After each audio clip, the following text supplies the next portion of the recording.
Hello YouTube and welcome to episodes 3 and 4 in the Owarimonogatari reaction series. I say that because I've just been on Discord, I've been typing away, seeing what people think about me doing one, and as a result I've decided to do two, but with a caveat. The caveat being that the video is probably going to be late as a result, and I'll let people know on Discord shortly as well. Just because I've been told that this is a new arc, a new 2-episode arc, so there's no point in leaving, food on the table, so to say. I might as well eat it all now. But yeah, just feeling a little bit, today, a little bit under the weather. Again, I'll see how I feel by the end, but it may be a record one episode today, record another tomorrow, edit the subsequent day, and then deal with the ramifications for the rest of my shows during the week, I think. We will see. We'll see what I end up doing there. What I should start doing is the comments, because there is a shit ton of comments. Not to imply that the comments are shit, but yeah, there's a lot of them. There's about 20 odd.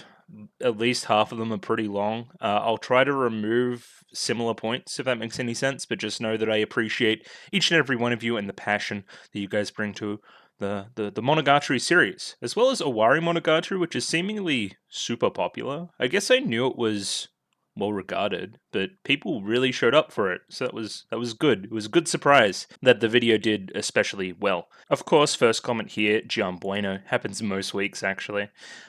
This season by far is the one with the most cut details and content. I'm imagining season as Owarimonogatari as a whole, so this will be something we have to keep dealing with going forward, if that makes any sense. So yeah, just for reference, and I think I was pretty much on the same page here, Araragi meets Orgi in October, and then Mayoi, Jianshi, and Shinobi Time, which are, what's his, Kabuki and Oni, respectively, I think, both happen in August, but because Orgi is...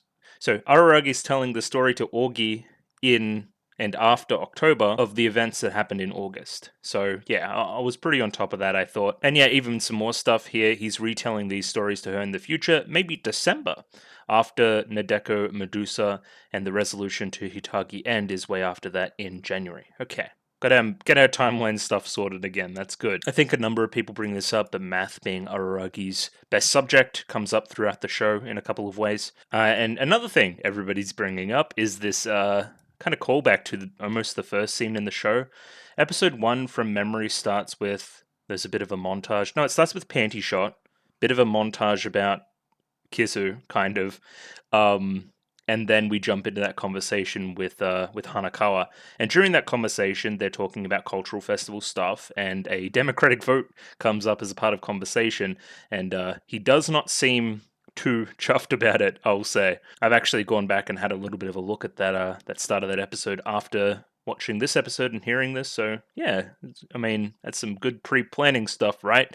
That you know that this is going to be relevant at some point or other. Furthermore, his personality changing after entering high school is another thing pointed out in this arc, which we know about from various points in the show. They've alluded to it a number of times.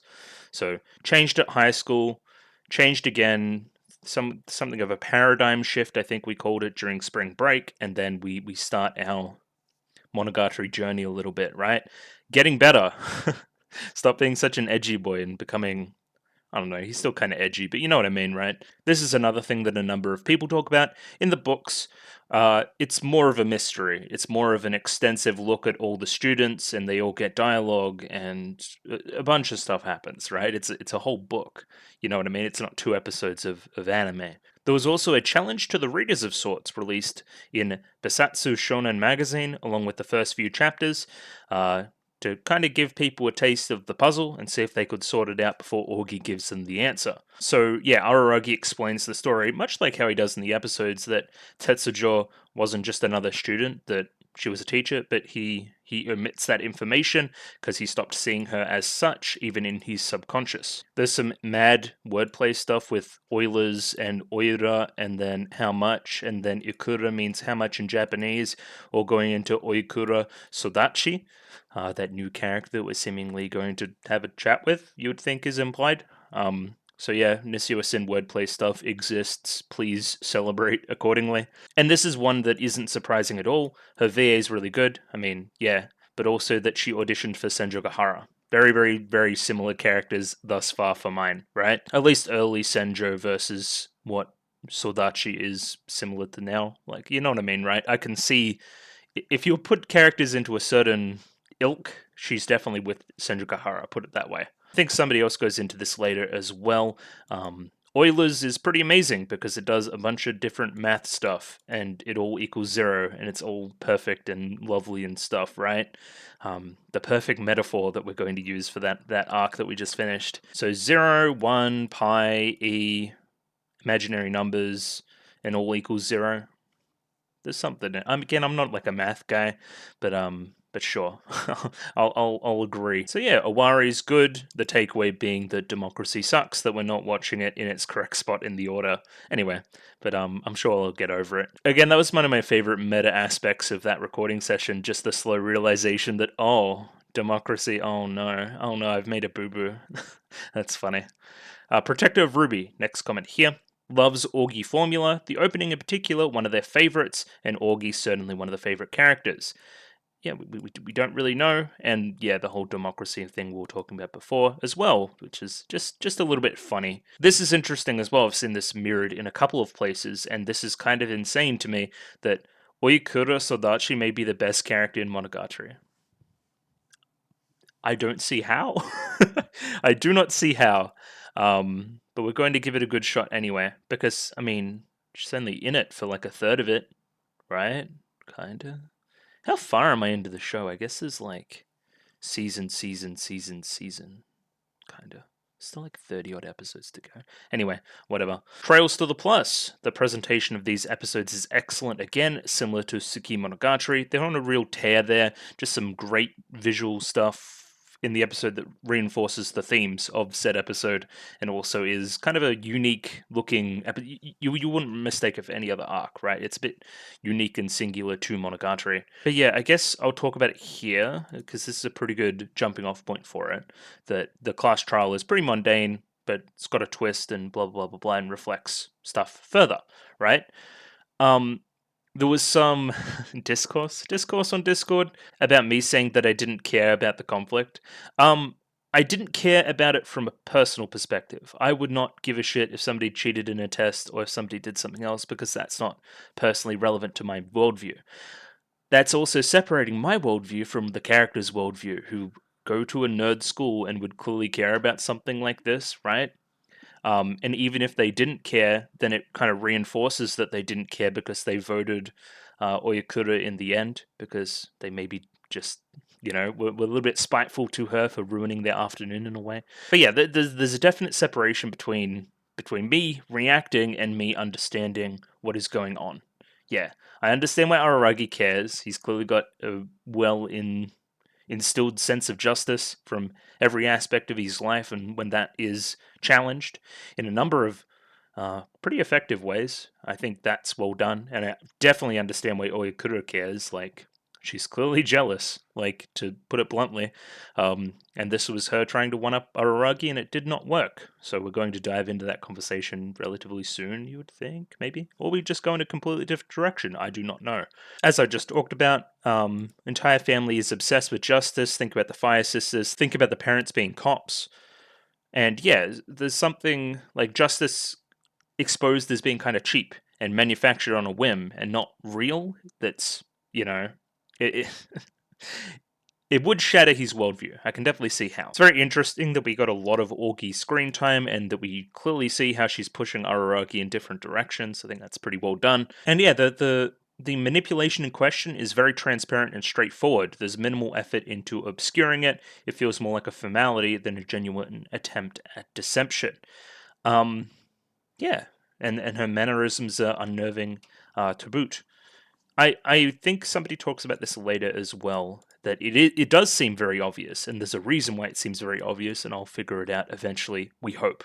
Cool, okay, gotcha. And add I don't know anything, you're the one that knows everything to our list of I don't know what I know stuff. All that stupid stuff, Hanakawa, Gainazuko business. Again, enthusiasm for Oyakura, even a waifu. I do not see it, but go off, I guess. Dharma Mancia, I should say. Again, explaining Euler's identity is Ermi anime? Yeah, anime, and as well as the change in worldview foreshadowed by the second episode of the second season by Hanakawa. Also in a number of other places, I believe, but sure, it'll do there. Saint Yu with a little bit more context around the actual class trial. Oyakuro was the only one that seemed to care. She was forceful about it, keeping everybody in there, including the teacher. St. Yu's theory is that the teacher probably saw the vote coming and egged on the situation by helping enforce the whole thing. On another note, I think he hit the nail on the head with the Araragi family. They all have an abnormally strong sense of justice. Yeah, I mean, the teacher... the teacher probably saw what was going on and included him pretty quickly and did what she did as a result. And yeah, the series keeps getting better and better with rewatches. I hope you consider doing one. I'm pretty sure I will somewhere down the line, even if it's not on the channel, but... oh, maybe on the channel. I don't know. Watching Monogatari twice would be kind of funny, just like back to back. That'd be hilarious. Next comment here by Matt. In Japan, Orgy Formula was aired as a 1-hour special with a 1 OP and 1 ED. It was split into 2 episodes for the digital release, and a few scenes got noticeably upgraded. This was shown on Discord as well. I don't know if I'll put some up here, but yeah, it was a pretty big upgrade. I'm happy I got the good version, right? The other thing was somebody mentioned on Discord as well that the reason why my first episode says it was longer than it was is because my subtitle file must have been for that longer version on the shorter version. So it just tricked me. But it's okay, we got through it in the end. Alexander Henriquez, next comment here, kind of clued into the fact that it was a ghost classroom located in what would have been the audiovisual room.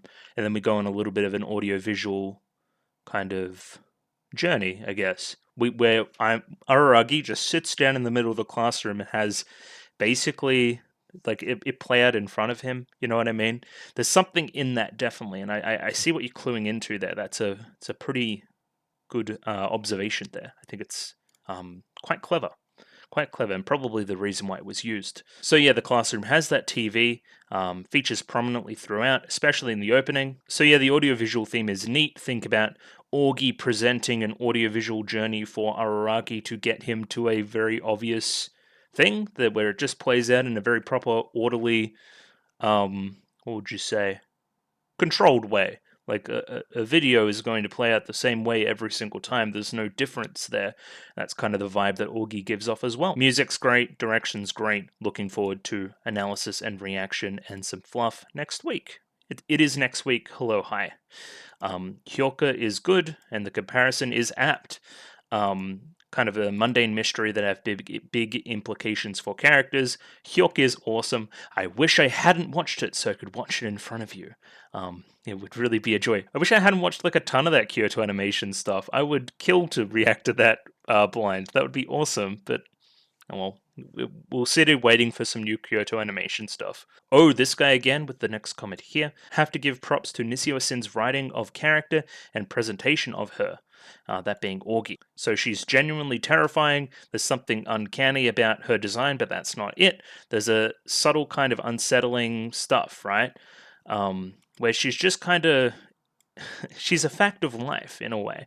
I think this comparison is apt as well. Kyubi from Madoka Magica. So the horror of Madoka Magica, spoilers, is that all of this is ones and zeros. All of the events of Madoka Magica are just in service of powering something greater than our knowledge could even bear, right? All of our human suffering is leading to essentially nothing that we can comprehend. That's the horror, right? And the fact that it's so black and white for a character like Kyubi, there's no emotion to it. And that's what I get from Orgy as well. I think that's a great comparison for sure. It's definitely the eyes. The eyes too, the kind of soulless black hole eyes. Not very subtle, but definitely works. And yeah, it is the final season for a long time. Because again, Owari means end season. There's like a lot of end seasons. You know what I mean? Surely there's some jokes about that I can do. Next comment here by Panic. I find it funny for everyone else to confront their problems. Orgy just has to push them in a certain direction, but she had to forcefully drag Araragi through it. I think, again, this is talking to character intelligence. Nadeko, not known to be especially, let's say, street savvy and, that way inclined, emotionally intelligent. so is pushed and manipulated quite easily by Augie, where Araragi potentially needs to be dragged a little bit more through it and forced to confront these things that he's always known. I don't know, there's something in that probably for sure. And again, another person calling out Oyakura as their favorite character. Finally, we got her introduction. And the next couple episodes are my absolute favorite arcs with the best VA work in the whole show, IMO. I'll look forward to the VA work and apparently the favorite arcs. I'm looking forward to it today. Mr. Heldful. Majority rules is based on two false equations. 50% plus 1% equals 100%, and 50% minus 1% equals 0%. I mean, but to make a decision like that, you have to have an endpoint somewhere, right? You have to have something differentiating the 2 points, right? Somebody talks about it very, very soon, I believe, but it being the only thing that the man has genuinely made is democracy, right? The fact that the groupthink and stuff like that should be the way forward and should be pushed in that way. Like, pleasing the most people instead of being the most correct. Again, we can talk about that kind of, that's like way above my pay grade for sure. But yeah, I mean, this is the disadvantage. It has a lot of advantages though as well, I will say. Hot Wheels Kid here, like John said, also solvable in the books. Tetsujo is mentioned in passing exactly once, but they mention her 14 times in the novel. So again, you have a bit more of a chance to figure it out. The cat visuals, they called Maneki Neko, which is said to bring fortune or wealth depending on which hand is raised. But in this case, they represent misfortune, I suppose. Okay, cool. Yeah, that it's a strong visual element of the episode, I thought. Very distinctive? Yeah, that's a word. This arc is great visually and tonally, but the mystery is much weaker. I would say it borders on not even being a mystery in the anime. You just don't have the tools to solve it, IMO. And again, going into a lot of stuff that the book does different that makes things better, right? So there's a part where Araragi is getting kind of chewed out by Oyakura. Tetsujo shoots him a sympathetic look. Araragi remarks it's completely worthless, but in the end we learn why, because I don't even consider you at all, right? After it reveals that she's the teacher, it becomes pretty gross how she willingly avoids doing her job and watches Araragi get bullied by one of the much more popular kids so she can be seen as the cool teacher. Cool. She should do her job, and teachers in Monogatari seemingly suck. And yeah, this is what I was talking about before. Majority rule created by mankind. It's not a rule of nature, right? Kind of contrast that with Euler's identity, where they're saying that that's theory that there is a higher power, right? That there is something above us that is controlling things, that it's too perfect, this system, right? And then humans have made something that is genuinely imperfect because it comes to the wrong conclusion. Yeah, something in that for sure. Simon here talking about the structure of mysteries and why it's important to do certain things in mystery shows to make the mystery seem engaging. And I think that they've kind of not even attempted it here in Monogatari. They've focused more on the emotional, and I don't really think that that's a bad choice either. Owari is one of the favorite arcs. Best appeal is how dark the episodes are, right? How different they are from the rest. There's not really a light at the end of the tunnel. We don't really end on a happy-go-lucky conclusion or anything like that, right?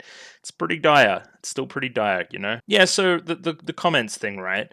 On one level, it's to drive engagement. I like people commenting on the videos and it makes them do better, supposedly, I think.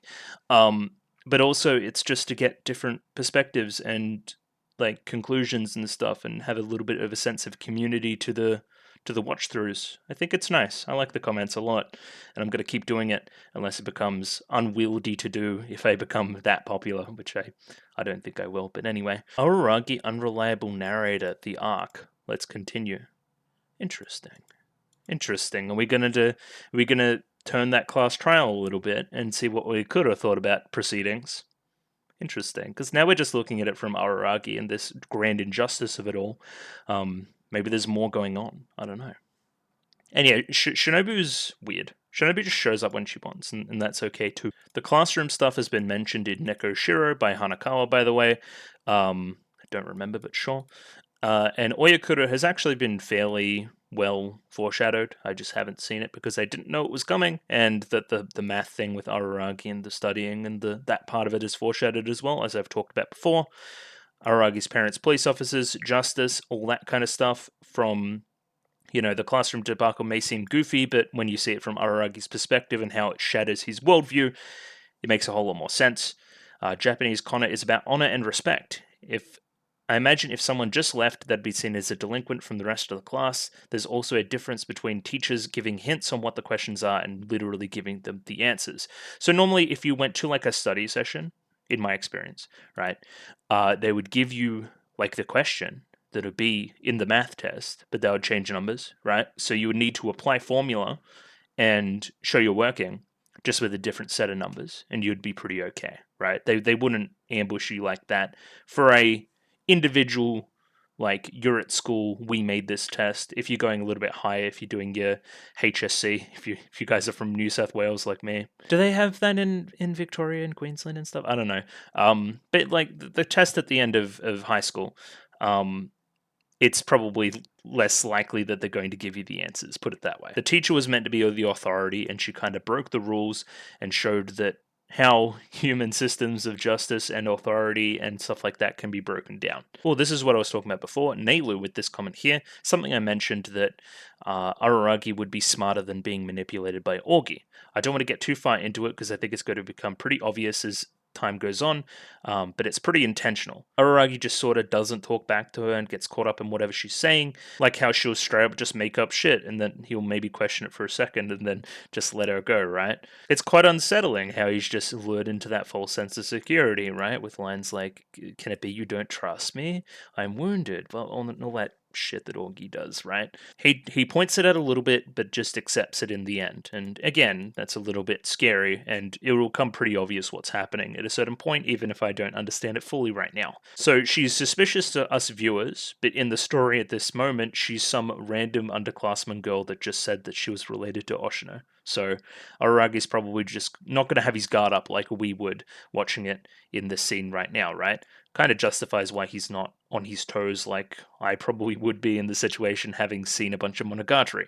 Augie, my beloved gremlin, judging by your reaction, I will very much enjoy the next two arcs. I don't know what this means, but sure. Thank you, Eben. And last comment here by Kramer. I've been recording for half an hour and I haven't even started the episodes yet. That's great. So Kramer goes on here. Remember way back in Bake episode 1, yes, we've seen the democratic stuff that was foreshadowed in the first episode of the show. I'm not saying that Nisia planned this out the whole time, but it lines up very well. Again, a lot of people are very impressed. This particular time travel fiction, actually, a lot of people are very impressed in, say, something like a Steins Gate. First episode of Steins Gate, you'll see like something move in the background, right, or some weird noise or something. And me being media savvy person that's seen time travel fiction before, I was like, that's them time traveling, because I knew it was about time traveling going in. If you put stuff like that in it, it's just room for you to create connections like that. And it always looks really impressive, so I'm happy that people do it. But I think people get a little bit too obsessed with the whole, he planned it from the start, he's insane type thing, right? When in reality, it probably just isn't the case. And again, going into this line again, the I don't know everything, you know everything dichotomy that's going on with a ton of characters. And yeah, Araragi knew it all from the beginning. He just didn't want to think about it. Augie gives him that push. You know, that's what that arc's about, right? And this is weird, right? So the third season of Monogatari has the highest rating on MAL. Are we in the third season?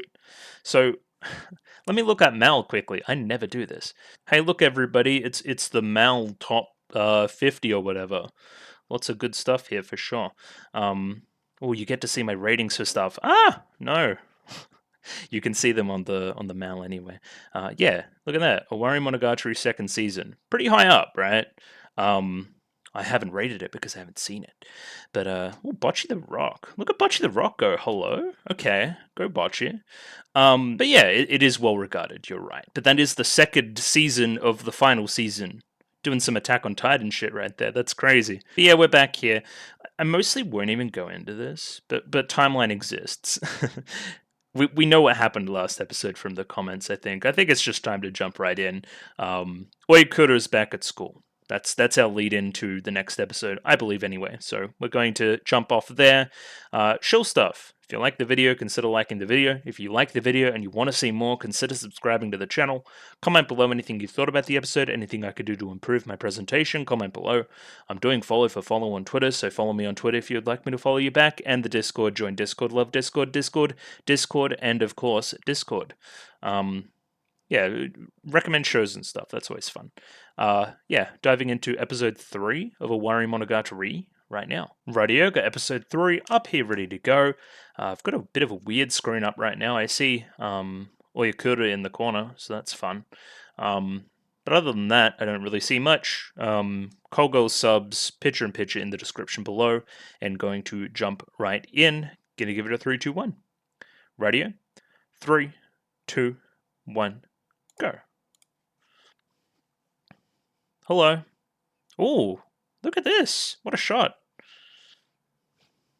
Yeah, no. Puzzles? Okay. I thought jealousy, but sure. We're probably going to dive into that more and more. Feelings are not reciprocated. Ooh, bit more backstory stuff. Oh, even longer again? Okay. Okay, nice sub. Thanks, guys. Thanks. I'll find that later.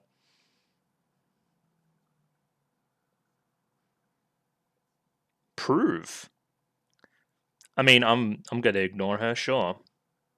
Oh yeah, I guess I didn't consider that there would be like different openings and stuff because it's a new arc. Prism? Mirror? Tense strings? Again, mirror? Oh my god, why would you do something like this? What is down the bottom? Why is it being subbed in binary? I think no, it's not binary. What was it? Why is it numbers? Has this like Bond opening vibes? This is definitely strange. I kind of hate looking at it. It's interesting though. What are the numbers? What do the numbers mean, Mason?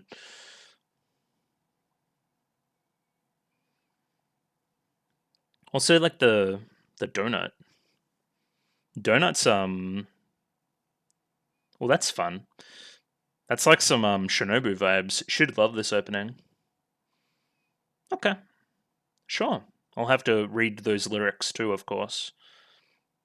Yeah, very Bond opening, right? Sure. Go off, I guess. Indeed.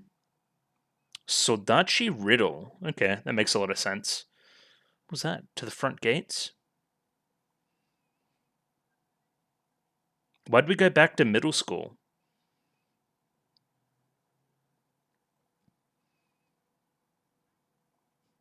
Is this the same middle school as Nadeko from that episode? Life is Strange?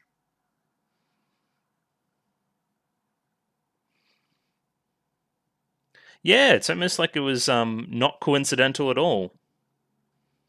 No, it's not. No. I think you planned something. Lack of eye contact?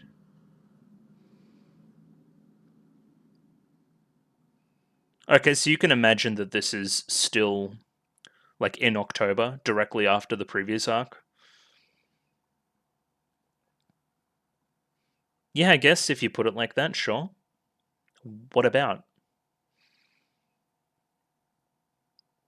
Yeah, I agree. It was kind of like a maze there, though. Where are we? Okay, now we're flashing back. Okay, yeah, we're flashing back.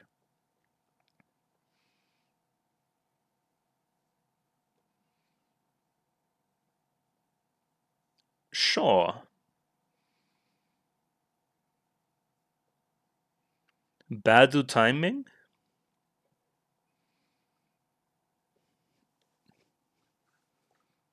Okay, we're settling in. I was a little bit tense there at the start. What is that laugh? What? Yeah, I haven't seen her since then. You don't look completely at ease at all.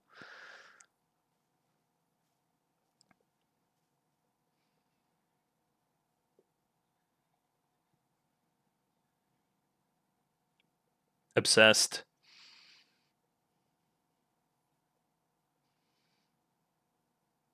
Uh, what you eat is insane. Yeah. She's going to poison you.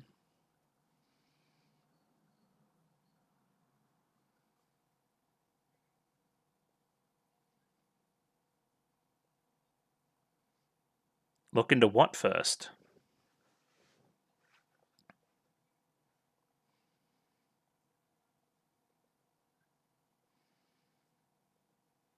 Not the teachers. Can't be doing that.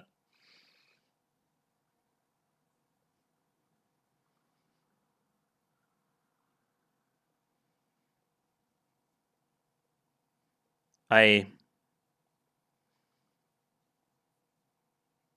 Hmm. I mean.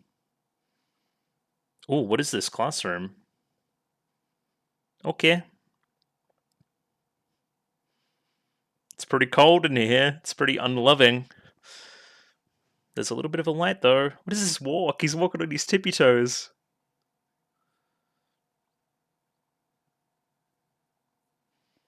No. No. No. No. Aragi. I know who you are. Whoa. Is this the VA work that we were talking about?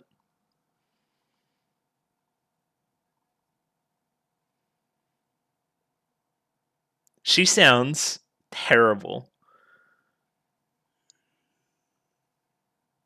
Yeah, she's still taking it very seriously.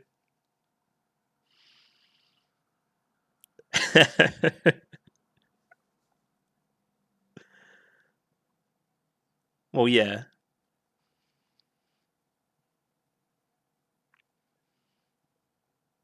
How do you know about the girlfriend?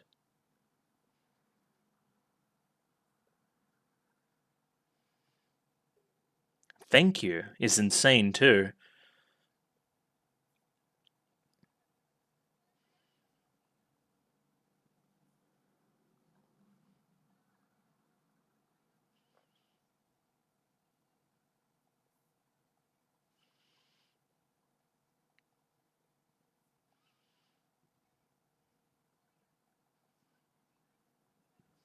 They have this oiler thing coming back. What is my last straw?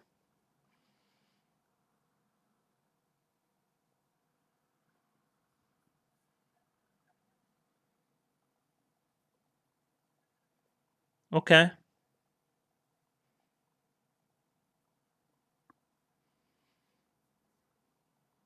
I mean, she's taking it very seriously.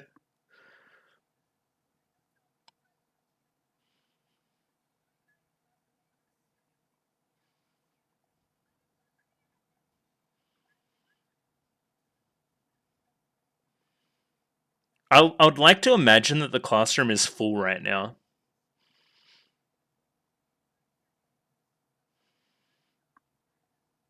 Okay, sure. What if you apologized? It's probably a good run.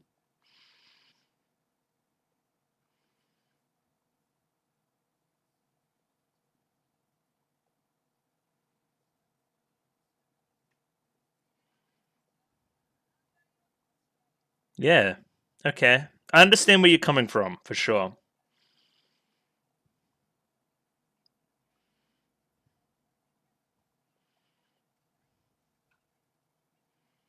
Again, like universal truths to it, you know? Well, that was great too.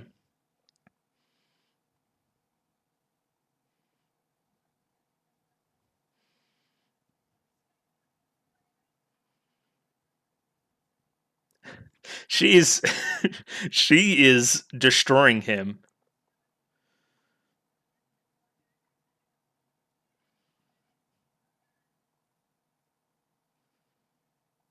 Probably a combination of those two things, yeah.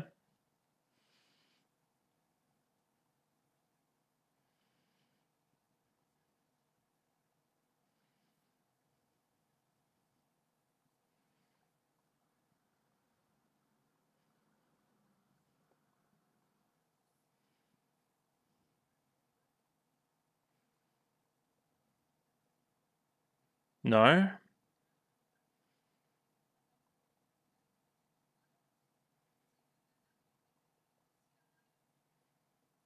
What makes you who you are?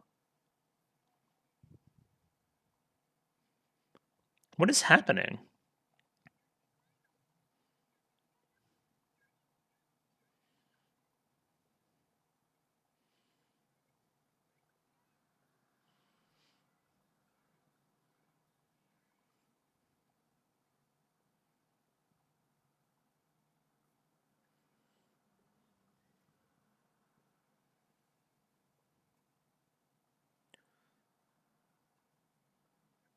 Okay. Sure.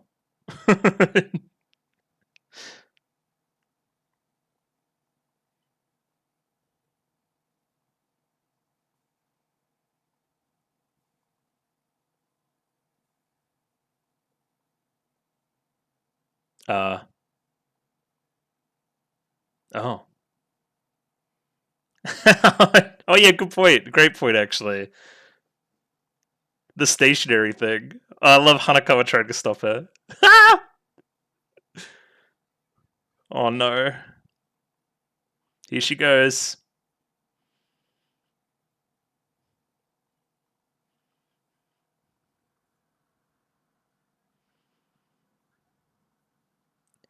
Yeah. How the mighty have fallen. That's funny. I don't think it is. I would hold on for dear life. She'll stab a bitch. She's got scissors on hand.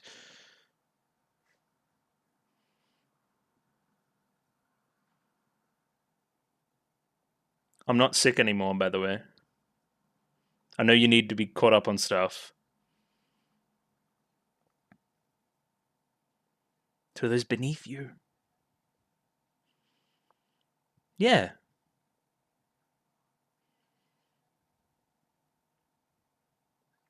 Yeah, it's like you've been watching the show, actually.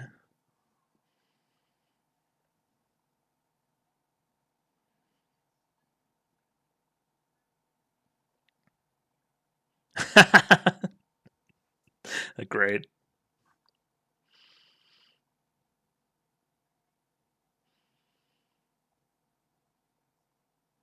Okay.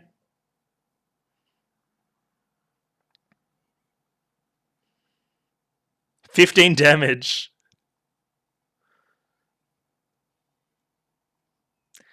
Yeah, I wouldn't fight Senjo. Oh, she did swing a fist, though. That's kind of crazy.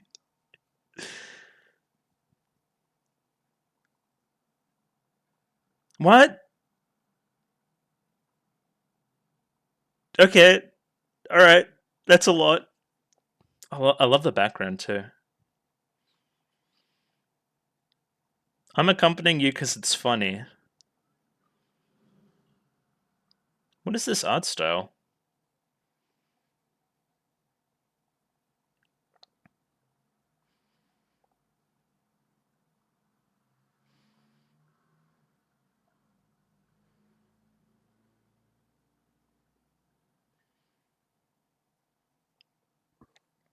Okay. Maybe. We didn't really see it, but sure. ABC. Will it? I disagree.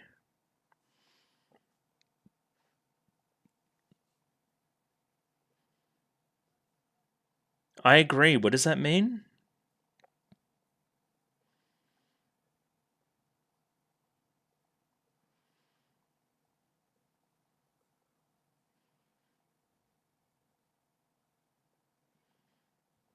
Monty Hall problem. Never heard of it. Okay. Alright, let's try and do this brain puzzle. Yeah.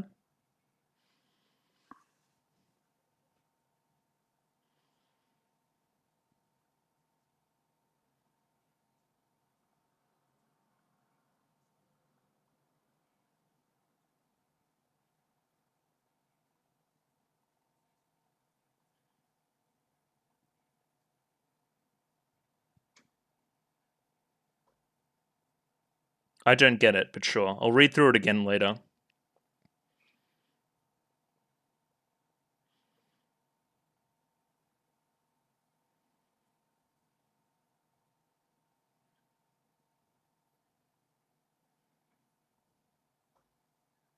Yeah, but it's human opinion.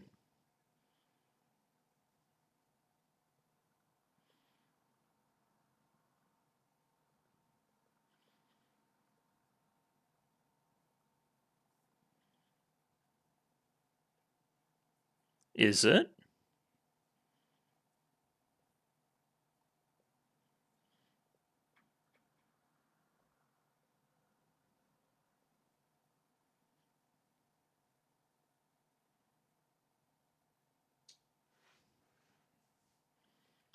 Okay. I also wanted to shout out the art style there. It was like some Powerpuff Girls shit or something.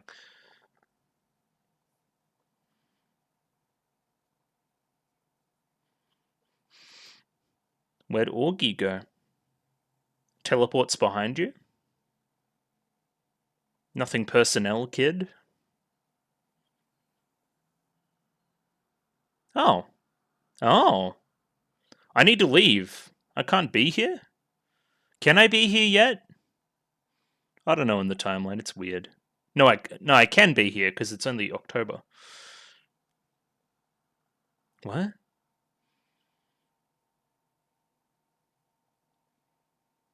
The hell are we doing? Oh, is this where the map went? Thankless sponges. Is that what that said?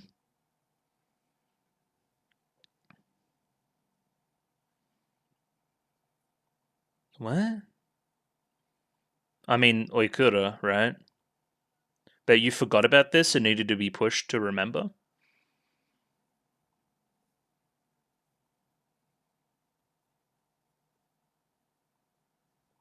Or it could just be like her house. She could be like a rich girl. Oh, it's for sale? Momiji real estate?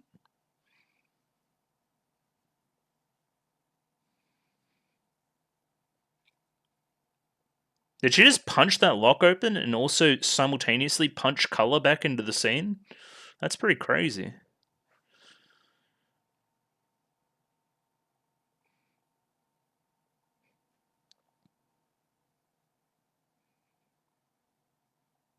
Okay, whatever you say. Alright, it's like an abandoned house now. So it's obviously not where she lives.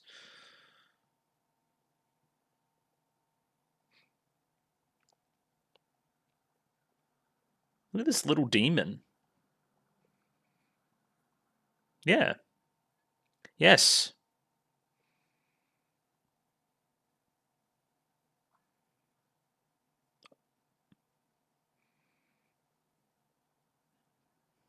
No, that's not quite how that works. Interesting.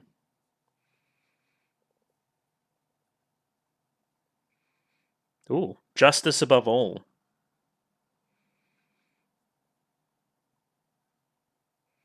Yeah, that is kind of terrifying.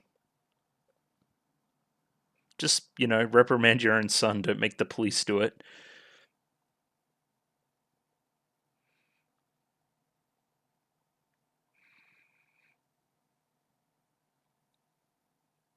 And also reasons before that as well, right? She hates you for a bunch of reasons.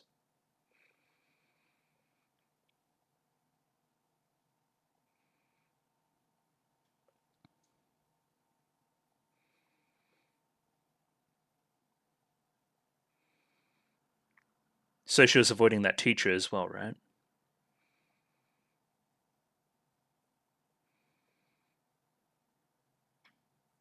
I see.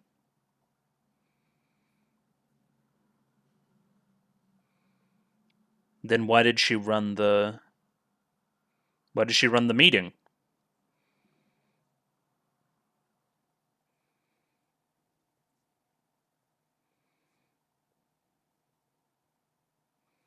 Maybe she went through something similar to you.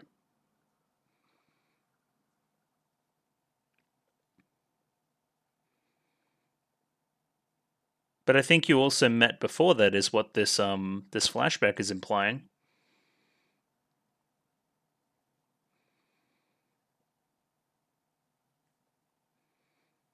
Sure.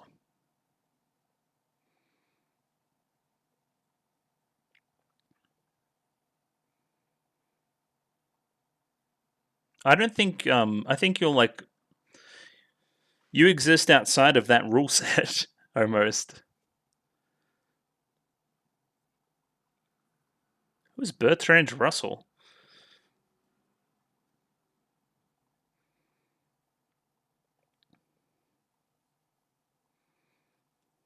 You reckon?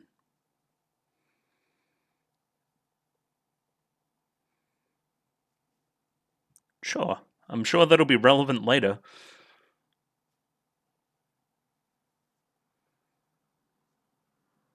Yeah, it's almost like her riddle or something.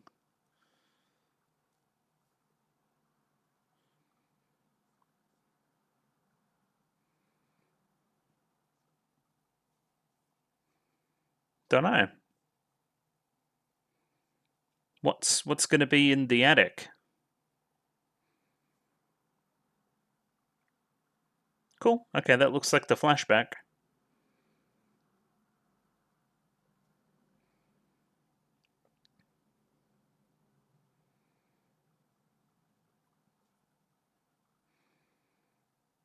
Mm-hmm. It's for homework, probably.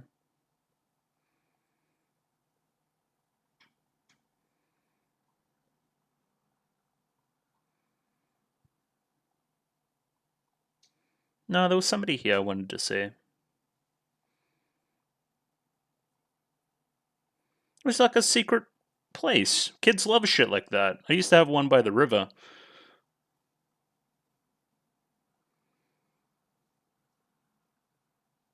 Yeah, I mean, I asked the same questions.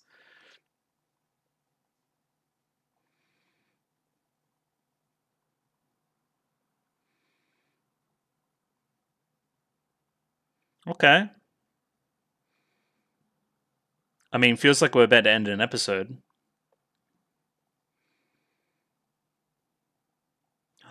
Not Monogatari. Well, looks like an eye. That's cute. And then same ED. Gotcha. And that's why we see this Soldachi during the ED last arc. Gotcha.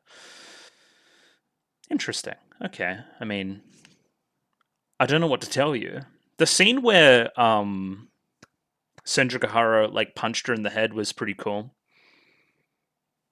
I'm sure once I have a relook at the dialogue, her dialogue, Oikura's, I'll figure out some stuff. I don't know. I'm happy that I'm watching two though, even if it's not today.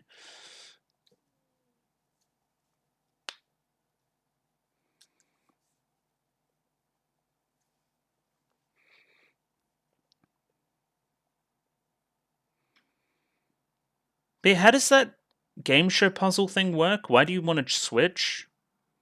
I don't know. Somebody will explain it to me and then I'll forget. It always happens. I feel like I've heard it before. I've always heard about.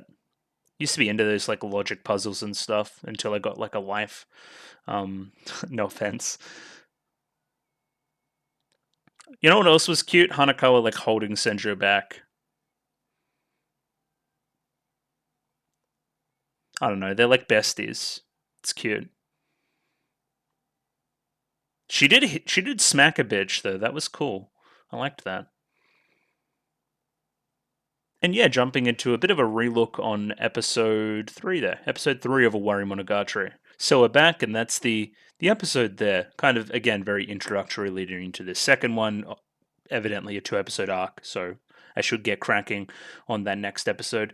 Even feeling pretty good at the moment, so I'll see how I go. I might just record it straight up. We should be okay. I don't know, maybe. So anyway, I've got this here. This is where Sodachi Riddle starts, which I think is the name of the arc from memory. It's directly after Orgy Formula, which starts here. So neat, nice. Also, all the way up the top here now. So I said between 11 years ago and like the start of the show, Araragi stops being a good boy and becomes a bad boy. This is somewhat due to the class trial that happened in Orgy Formula, as well as potentially informed with what happened during middle school with Oikura, because I don't know. It could. It definitely could inform at least some semblance of this, right? But like this good boy to bad boy thing, that's definitely like the loss of what's the word? The sense of justice, all that kind of stuff. And we'll go through this stuff here. Episode starts with an introduction to the riddle in question. Why does Oyakura hate me so much when I don't feel a thing about her, right? Again, I'm thinking a lot about this unreliable narrator Araragi thing going on, especially as it pertains to the scene where Araragi tries to talk with Oyakura for a bit and it doesn't go well. Is this... It obviously doesn't end... May end in a fight between Senjo and Oyakura, right? That's fine. But I don't think it's quite as shouty and demented and blah, blah, blah. That's just the vibe that Araragi's getting. It's a little bit more of the artistic license taking place there. Also, as well, this is the second arc in a row where Araragi's just like straight up forgetting things that have happened to him in the past.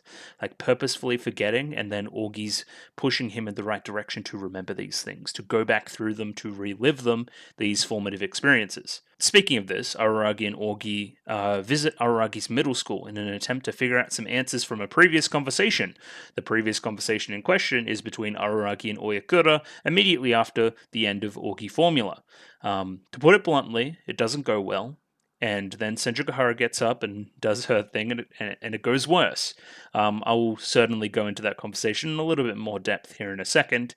Either way, it prompts Araragi to go sneaking into his previous locker. I still don't really know how this works. Are they like keeping letters from 5 years ago in like the same lockers, or is the lockers just enough to remind him of some stuff? Don't know. They find the letters. It has a puzzle. The puzzle leads to a location. Araragi and Orgi are then going to go to said location. And it's kind of almost where we end. Something about sneaking into a house 5 years ago or something from Oyakura. Araragi also questions for a second why he's been so talkative around Orgi and why she's being so pushy and why this has happened twice in as many days almost. Before foreshadowing something of an origin story for Araragi, what made him the way he is. So clearly I'm inferring that there's a lot more history between Araragi and Oyakura that he certainly doesn't take with as much gravitas as she does, I guess. But yeah, I think that's our jumping off point to get into the episode proper. Yeah, this is quite the intro visually, for sure. Definitely a looker, I noticed from basically the first second. And yeah, as I said previous, we're introducing the riddle in question, right? So she hates my guts, I don't hate her at all, what gives? I do like, okay, so this is kind of the similar kind of lighting scheme that we end the episode on as well, where this sun makes like kind of the center of an eye and then it's open like that, blah, blah, blah. There's something there for sure. This is almost like, you know how Hanakawa always has that walk by that river and there's that kind of industry in the background? It's kind of similar vibes here. The desks and chairs being thrown through the sky, like making up the clouds. We've seen visually in the episode kind of Oyakura yelling, and that's moving around the kind of chairs and tables and stuff. So she hates me, her hatred being represented by flying school equipment. Makes sense, right? Oh, I just noticed that they're also standing kind of on perches here, like here and here. Gotcha. Cool. It's almost like then like Devil May Cry or something. That's kind of crazy. Yeah, and then this happened twice. I still don't have the sub here. I don't understand. I think it's something to the effect of this mystery takes over or runs over two periods, 2 years ago and 5 years ago. And we're diving into the 5 years ago stuff in the middle school now. And yeah, let's try and prove that Araragi Koyomi cannot hate Oyakura Sodachi even though she hates him. That is the riddle in question that we're talking about, or at least one aspect of it. Still got that math theme going on from Orgi Formula as well. Washino Orgi may be ignored. Okay, so we're going to take a bit more of a personal focus and kind of just let her be. kind of, but you're also not doing that. You're still giving her information. I don't know, weird one. New opening, and I'm not sure that I'm going to have much to say about it. It's got a symmetry thing going on, right? So each side of this frame right now is repeated. It's cut through the middle. And that's our gimmick, and we have this kind of almost sepia tone color scheme as well. And a lot of the the subs are mirrored, and a lot of the everything's mirrored. It's fucked up. It's also given me subtitles that are just numbers. I don't know if this is intentional. I don't know if I should maybe check a different subset quickly. Let's do that, actually. Why not? Yeah, turn on the commie subs. Why not? No, we don't do the number thing. Instead, we do subs down the bottom like that are probably still the lyrics. Interesting. I don't know what the number thing is. Can somebody let me know? Maybe it's just a quirk of the subset. I've always known that words are lies. So this singing could definitely be Oikura's voice actress, who was quite good this episode as well, I will say. Yeah, look down the bottom. Look at those numbers. It's kind of mad, yeah? Quickly we forget that which is vague and unclear. Yeah. Araragi seems to have forgotten, true. By escaping into a realm of magic which stifles truth. Yeah, I wonder how she feels about the occult and Araragi's involvement within. I guess she wouldn't know about it. Weird. That's a good point. Like, this episode didn't really have any supernatural aberration-y twist to any of it, right? I don't know. Seems very logic-driven so far. During a sunless summer, I derived. Oh yeah, and then visually, like, it's almost unwatchable. Kind of like these pause frames of like in the middle of the mirror stuff too. That's funny. I derived the answer alone. The answer was you. I found an answer that I thought was more correct. Great little animation there on the twirl too. More correct than anyone else. Alright, suitably vague opening. Also Cyclops Oikura for sure. Like a big red smear on Araragi's head? Question mark? Yeah, as I said in the reaction, like kind of Bond intro vibes with the music and kind of the I don't know, just kind of the artiness of it. It's very Bond to me. Yeah, I don't know about that opening. The lyrics are very vague, but kind of sort of talk about the plot, kind of, sort of. And you just kind of have to sort out the rest yourself. I don't know. It was interesting. It caught my attention. I'm imagining we're only going to see it one more time. And yeah, Owarimonogatari Sodachi Riddle. Kind of, I like this. It's like torchlight on a piece of parchment paper as well. Kind of got our shadow thing going on again. And yeah, now at the front gates of the middle school, I think it's implied to be the same middle school as Nadeko's. It's still got that blue thing going on, I remember from Nadeko's stuff. And now we're off to the shoe lockers, and at this point in the episode we don't know why, but we get clued in by the Oyakura conversation later on. Augie kind of lampshading that it's a coincidence, right? The coincidence that you met up with Oyakura again right after when we started talking about Oyakura again. It's almost like you knew, right? No, but I don't know anything. You know everything, right? That's what Augie's saying, right? I expose the truth within you. Again, we talk about this a little bit later, but the reason, or part of the reason why Oyakura has returned is because Tetsujo, the teacher, is gone, right? So clearly that implies that Oyakura knew who the perpetrator, the culprit, was the entire time, and was potentially using the class trial setting to try and frame Araragi. I don't know. That's how I felt about it anyway. It would build off a lot of her hatred for Araragi, which I thought was built upon jealousy. It still may be built upon jealousy, but a different kind of jealousy than I thought. I thought she just hated that he scored well in math. And yeah, it points out the exact shoe locker that he had during middle school. Again, I don't know how this works. I would imagine that once you leave middle school, they reuse your shoe locker for somebody else. Is the letter just still in there, or is it just Monogatari magic? I don't know. Oh yeah, and she's really specific about, like, this is the place where you changed your shoes. Does she have, like, a feet thing? Is that what we're getting out of this? There it is, 3 letters. The 3 letters pertain to some sort of puzzle. It has a name that we'll talk about later. Yeah, and it immediately gets that memory of what it used to be like. If I can actually pause on it, that would be wonderful. There we go. Finally. There's little boy Araragi. Still looks really young for 5 years ago. How old's Araragi? It's like 18. Just about 13? Yeah, this looks like a 13-year-old kid. I could buy that. Okay, never mind. Though spurred to life, my memories are still jumbled, right? Despite remembering it, I can't remember it. It's weird. So he can't explain his memories fully yet. Maybe he gets spurred on by something else in that room to explain a little bit more of it. Let me explain why I went back to my middle school in the first place, and it was that confrontation with Oyakura in the classroom. So Hanakawa kind of braces Araragi for this. Like, she's been asking weird questions about you. I know that there's some bad blood there. Araragi starts off acting like really unnatural by like laughing about it, but clearly he's uncomfortable, especially considering the kind of weight that he put on the story during Augie Formula. Like, he still feels uncomfortable here for sure. We'll dive into that later with a few of his mannerisms. Despite saying that, it was like 2 years ago, it's fine. He's like crying and sweating, and he looks disheveled. Like, there's something going on there. Oyakura is asking a number of weird questions all about Araragi, up to including how much taller he is, what does he eat, when does he come to school, like loads of stuff. She's obsessed. It was weird enough questions that it would be weird if I didn't answer, so I answered them, but I also didn't talk about Senjogahara because I was starting to feel uneasy. So I guess later on in the conversation, Oyakura just implies that he has a girlfriend. I don't know how, but she does.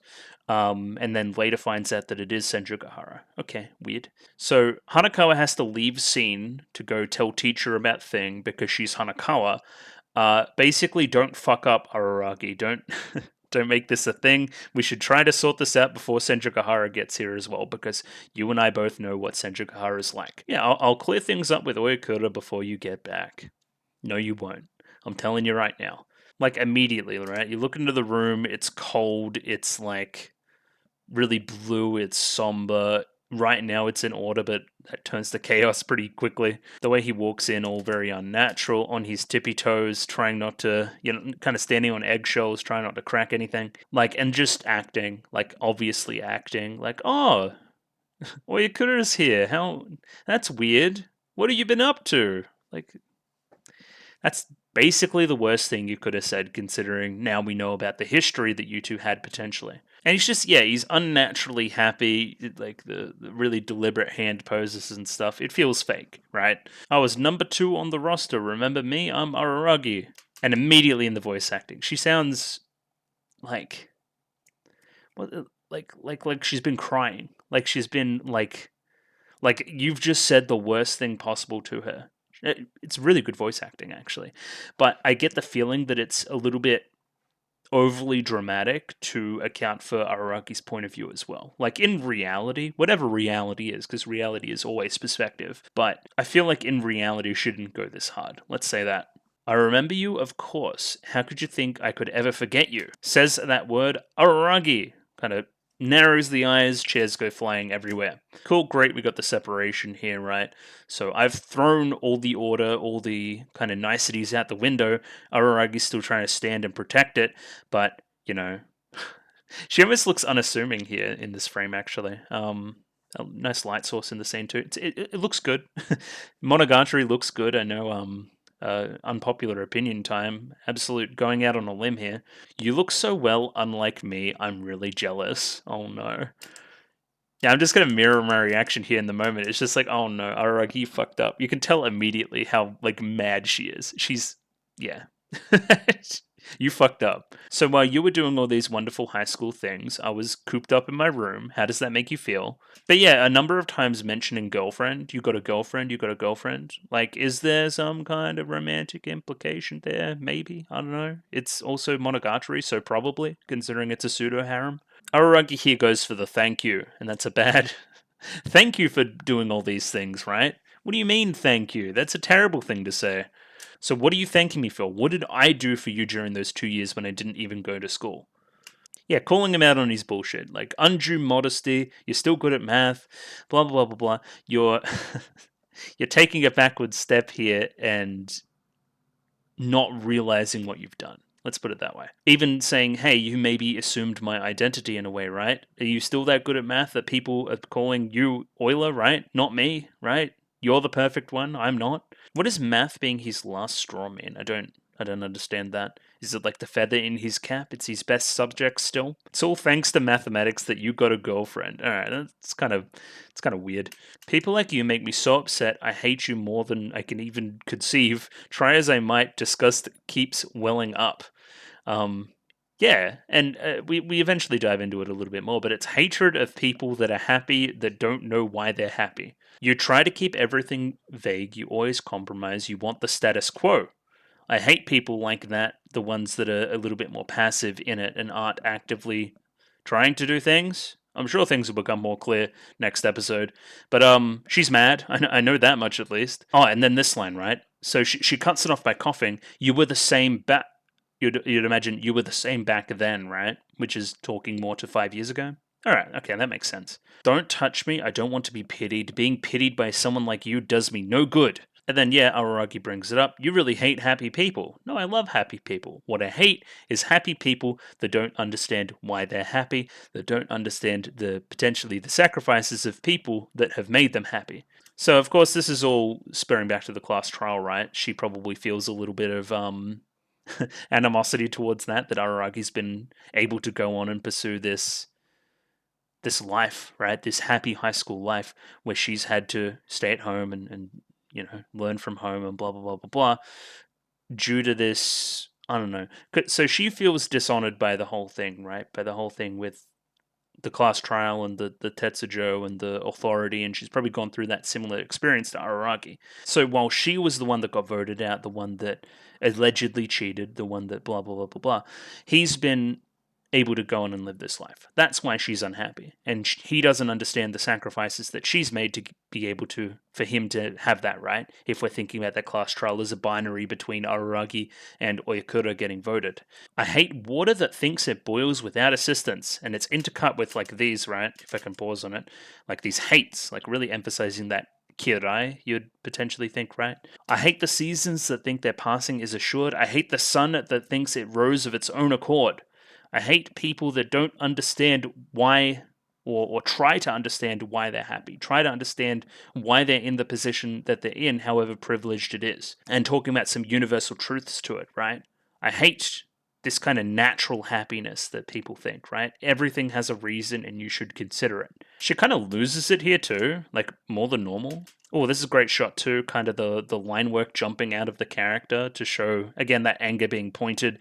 Again, she's pushing that hate, it's pushing the desks flying through the air, similar to the intro. It is because people like you crowd this world that I cannot find peace. Nobody can be happy without the help of others, and you don't understand that. What has driven her to this? Was it the class trial? Was it 2 years of despair? Potentially even earlier. That's what I'm saying. Now, this is interesting, right? So, Araragi, probably a little bit frightened in this moment, says a bit of philosophy. Nobody can save themselves. Everybody needs to rely on help from others sometimes. No, it's not what the show's about at all. Think about what Oshino Meme says all the time, right? Only people can save themselves. Not nobody can save themselves. Only people can, right? Interesting. I feel like there's more to happen here with this line in particular. Damned be the thankless fools that try to live on their own.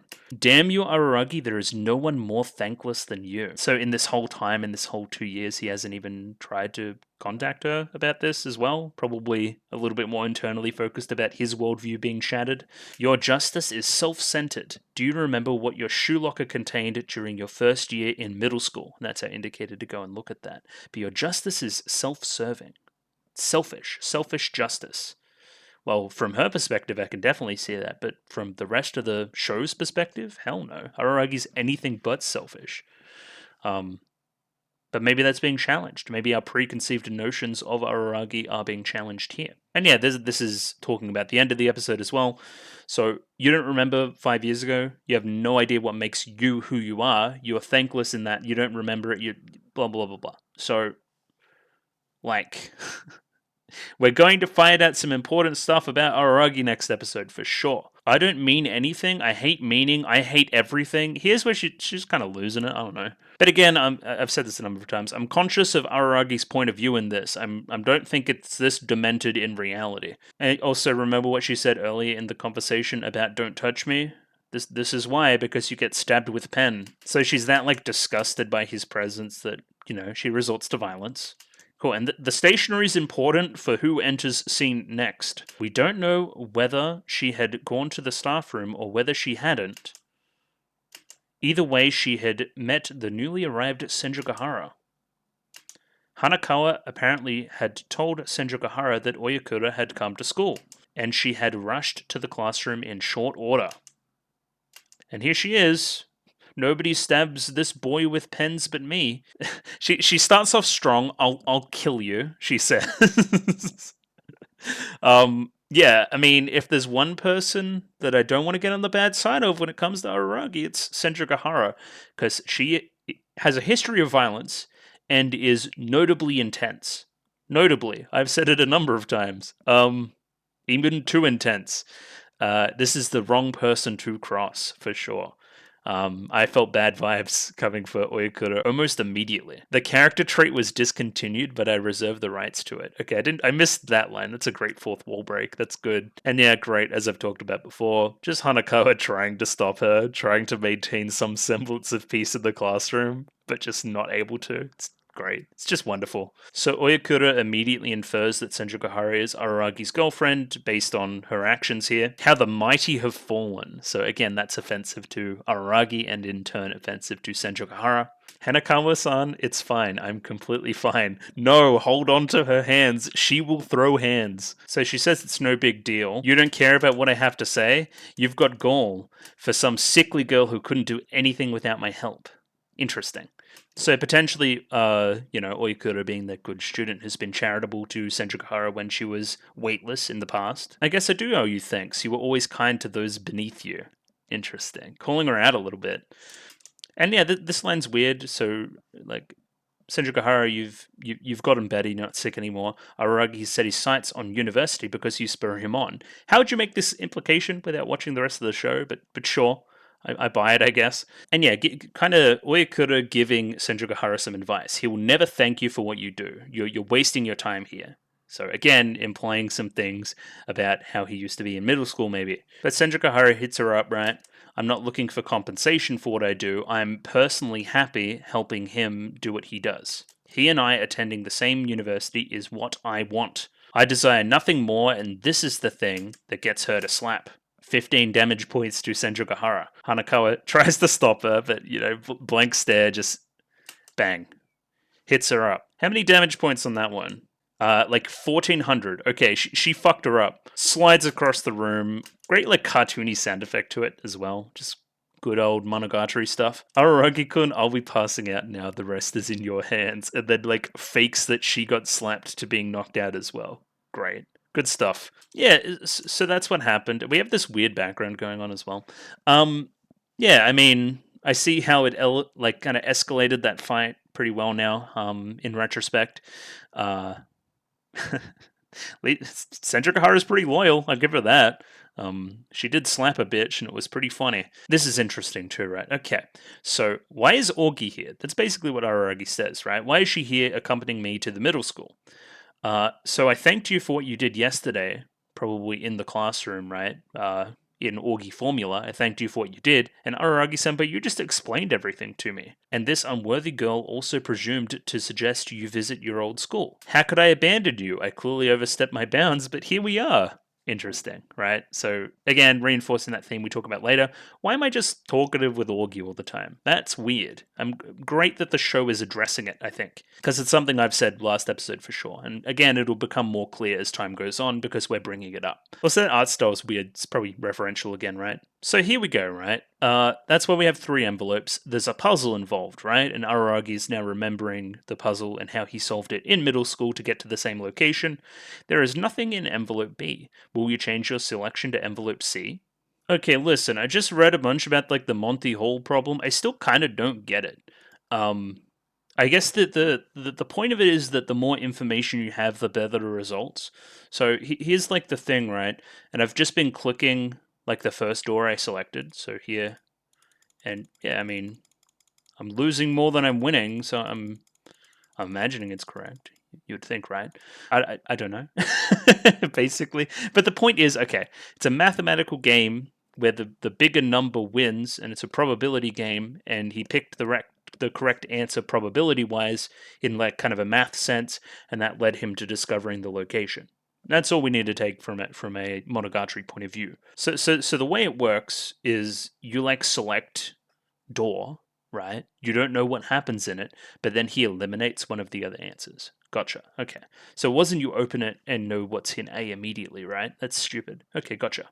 Also, this art style, it's giving me Powerpuff Girls, but there's probably something else you'd think, right?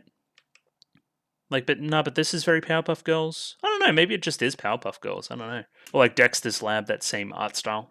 So I don't understand how this works with letters. It works way more with doors because he's already opened the letter. You know what I mean? So he opens the letter in A that says B is faulty. Like, it works way better with doors than letters for mine. I don't know.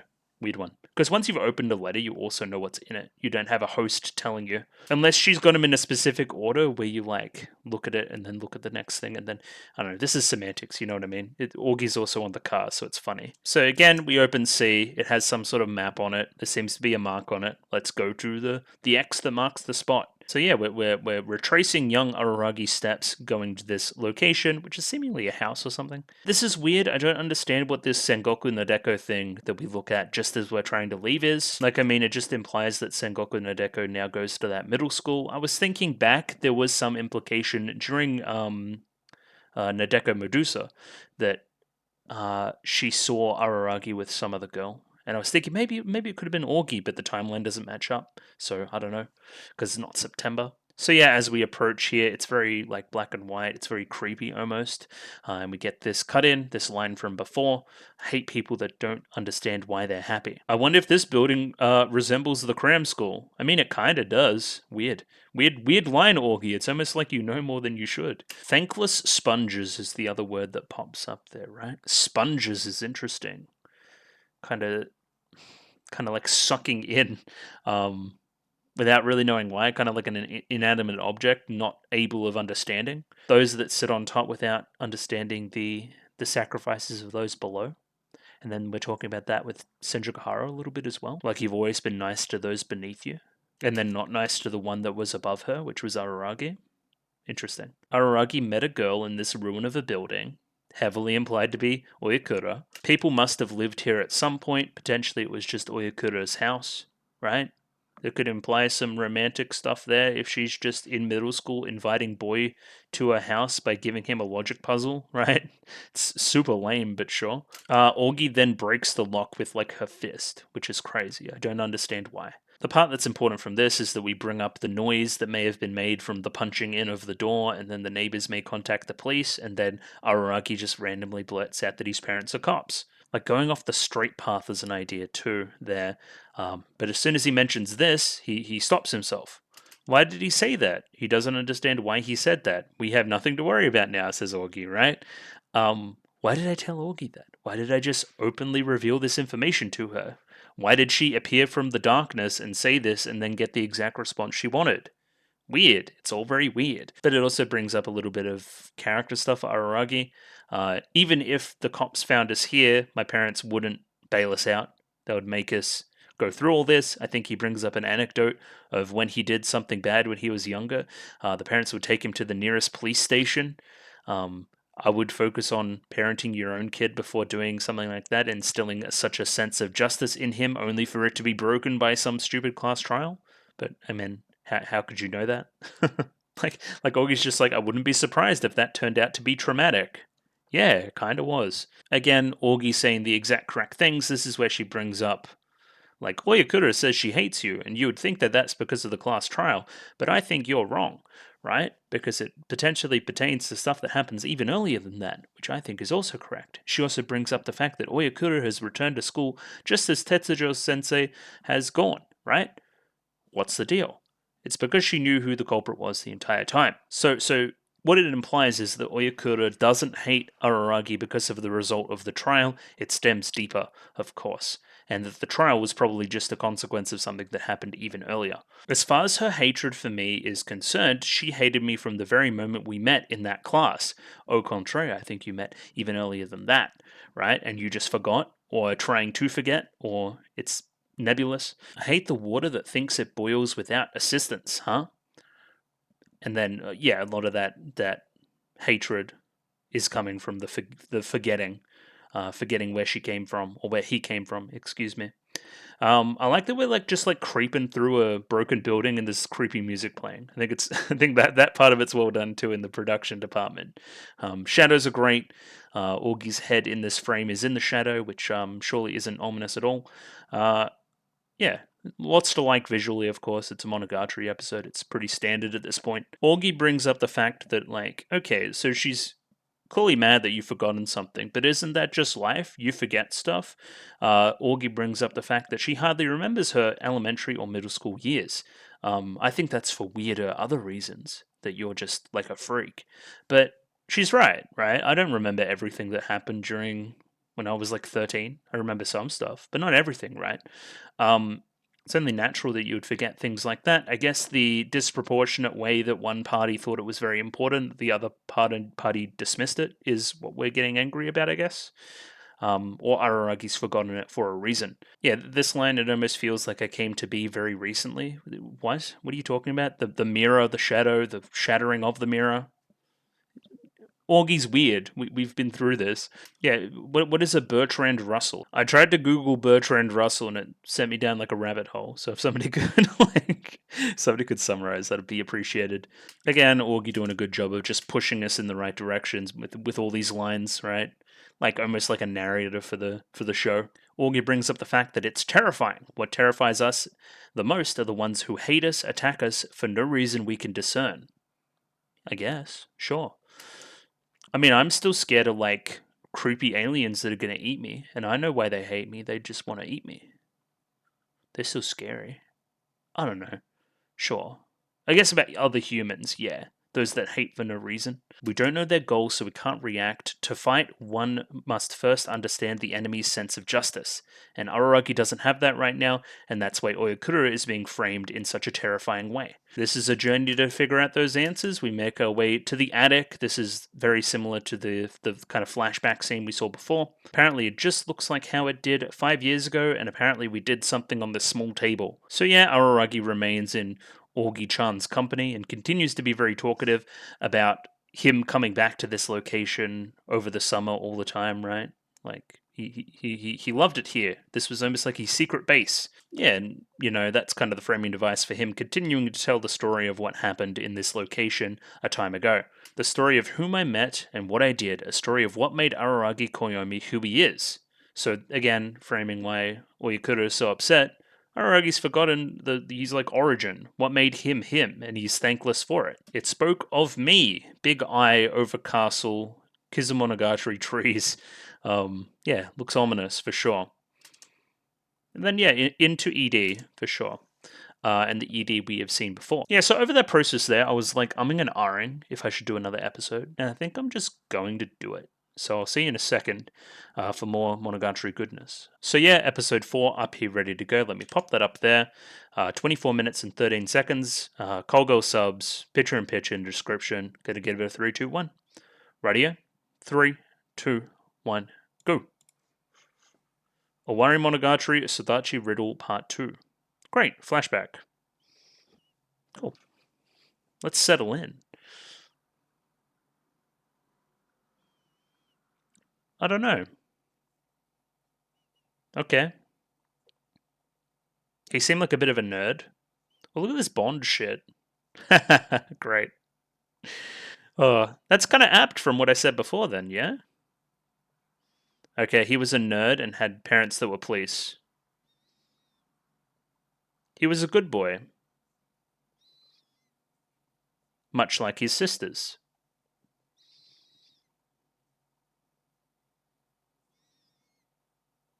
How so? Yeah. No way. Not middle school exams, you'll never recover. Okay, so he studied math. He studied math with Oyakura?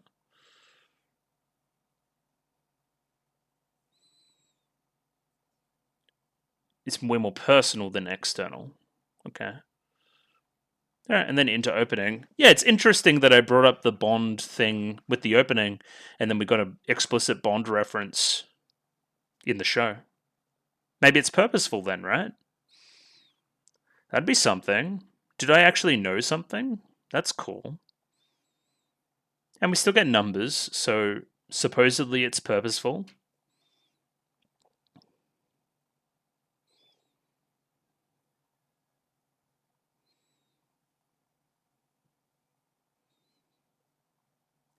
Weirdly enough, I'm kind of reading the numbers and hearing the words.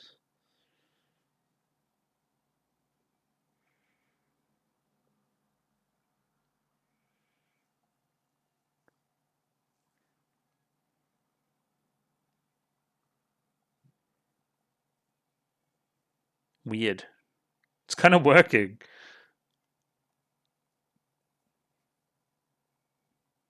The equals are crazy, though.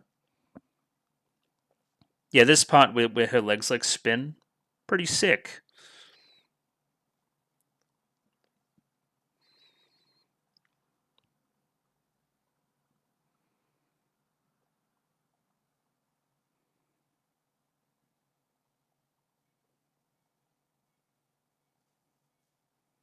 Indeed. Okay, now what? Okay. Oh, he probably just read all 3 letters. Okay. Why did she reach out for you? Why did she give you the letters? See, you made it here. No, I probably just opened all 3.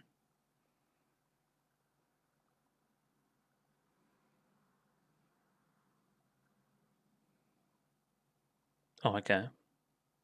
He just didn't and didn't understand why. Okay, she seems nice. Yeah, let's go study math. Okay, nerd.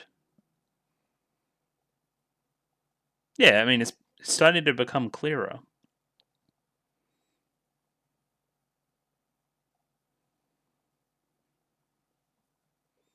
But it wasn't run down in the flashback.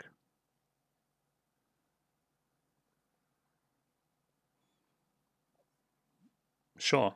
Oh, the subs. No. No. Okay, the high school wouldn't have accepted you. Maybe you were bad? Or without studying with her, I wouldn't have gone into high school?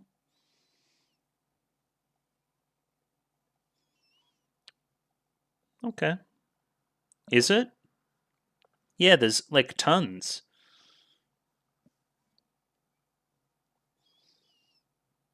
Well, the opposite of that kind of happened. This is very idealistic look at the past, right? Okay. All right. Sure. I'm sure nothing bad will ever happen.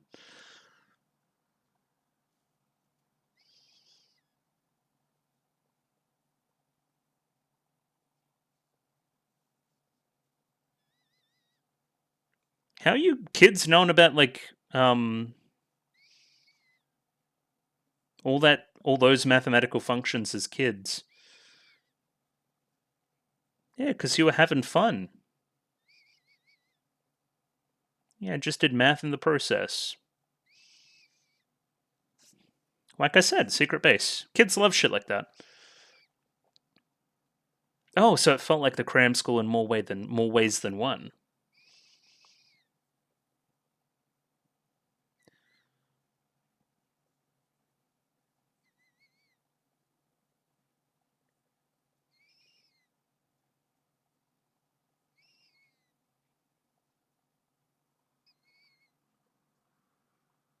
Yeah. Okay. Are you gonna break one of these rules?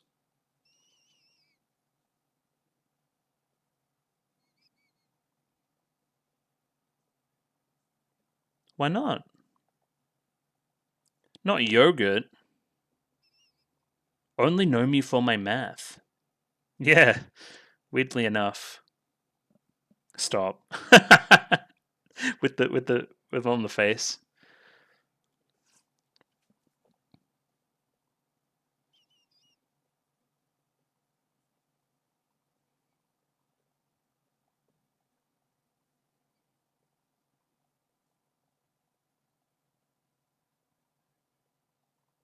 Okay.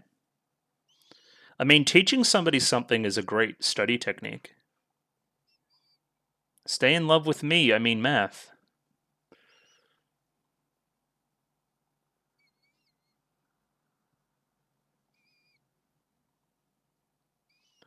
Okay.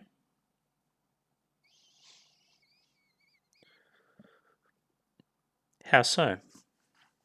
Talk to me.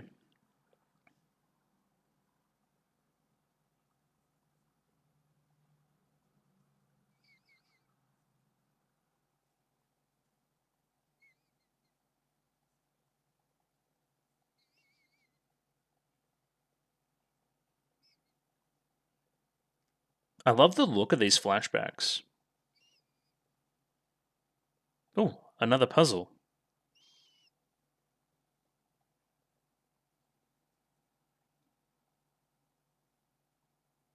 That shell in the background of that scene too, that's like that thing. You know what I mean. I'll talk about it later.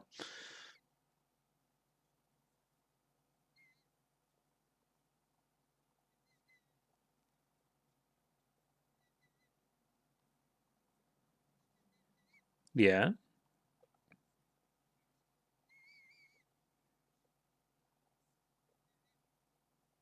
Yeah, you had a friend. Because you didn't know what she was thinking.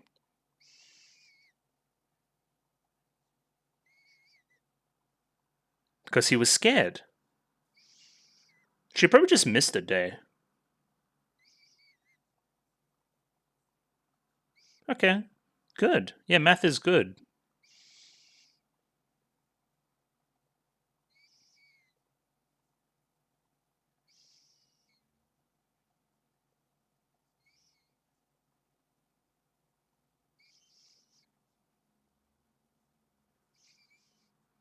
He kept that justice. Sure. In a Fire Sister adjacent way. Nerd.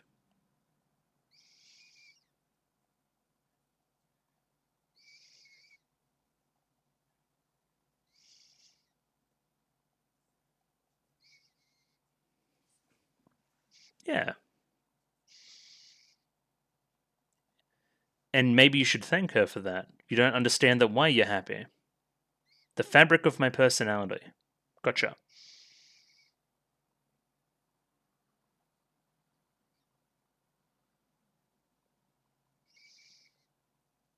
I mean, we saw the flashback. Yeah, but you saying that has really freaked me out. Maybe I'm wrong now.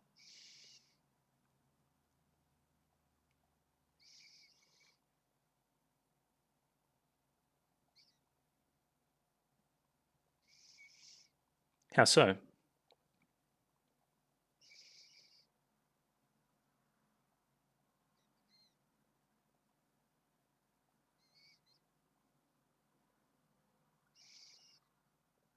Yeah.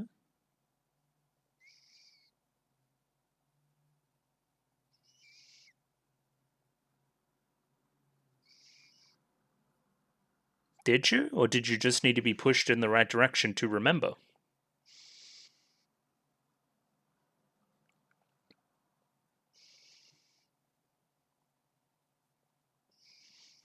Yeah.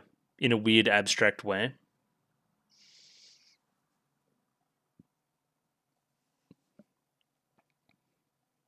Yep, that all starts to make sense. Yep.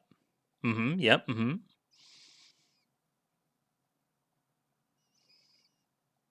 What makes them who they are? A little bit.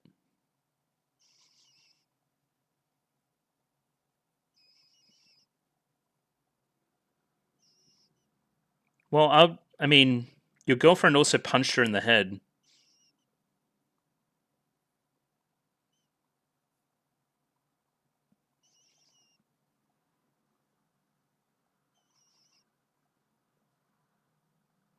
Yeah, she just kind of left.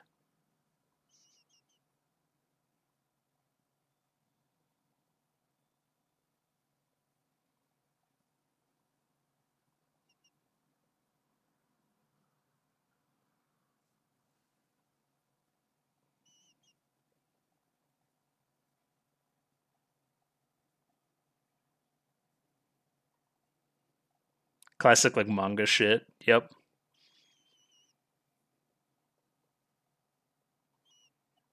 Yeah, something very prototypical like that, right? Yeah, not really, no. But it's not really Monogatari's vibe.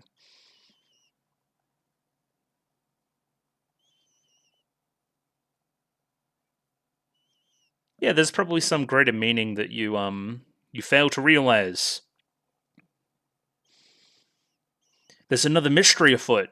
Oh no, it's just like the previous arc. The victim? Yeah. Kind of the metronomes too.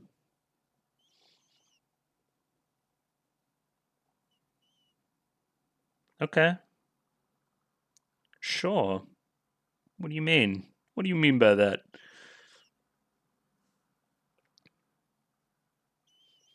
You're the one that knows everything. Yeah. Great. We're back here again.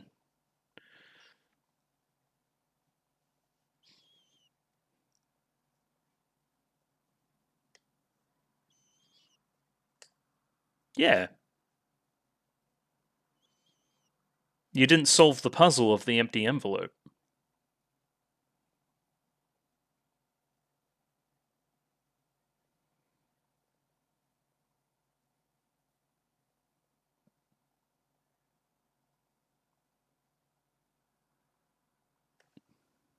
Don't know. You stumped me. Are they going to count it out? Oh, is that like an ad break? Cute, cute. I got nothing. I'm like Araragi. Has to do with the parents' occupation.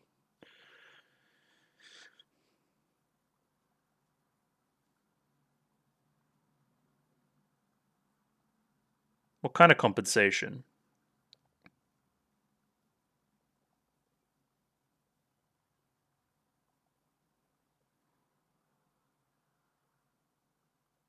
What?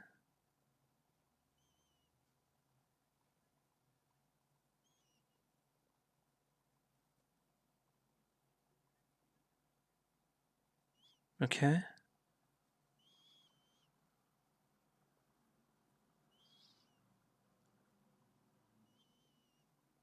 Okay.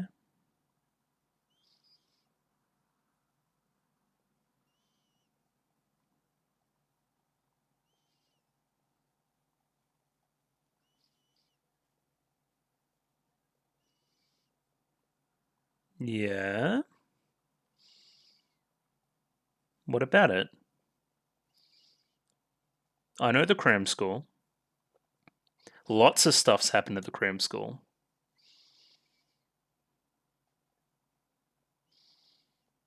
Yeah? But you also said that first.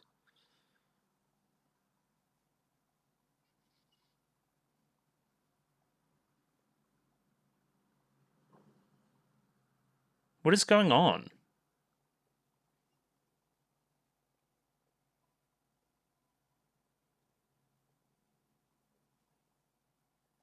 Okay.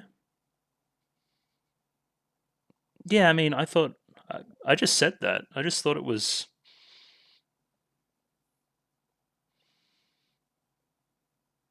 Because she lived here. But what does this mean?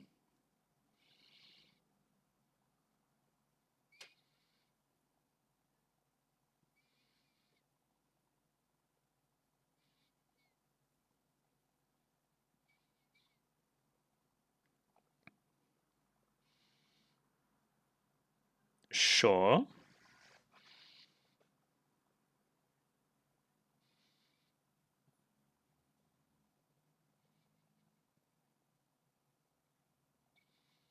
Okay.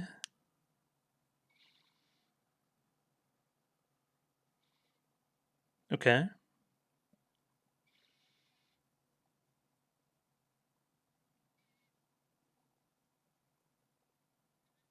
Oh, that's terrible. I mean, I thought it would imply some things about her living situation, but domestic violence is pretty intense.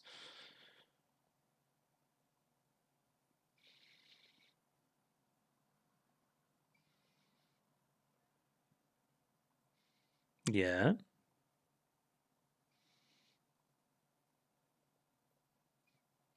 I have a lot to say about this. I'll get to it.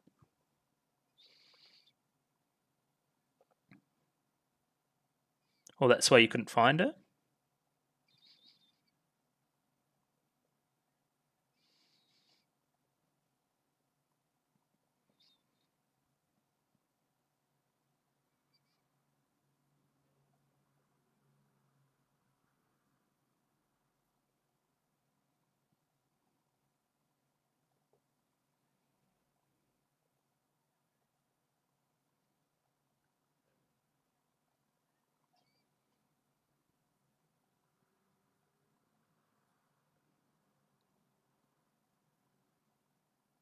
Tell your parents. I mean, that would work, right?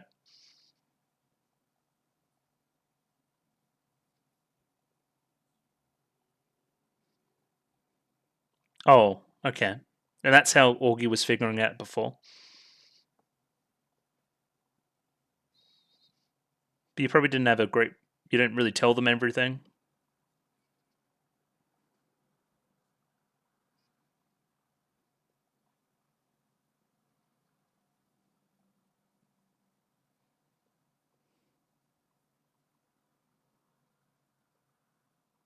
Yeah.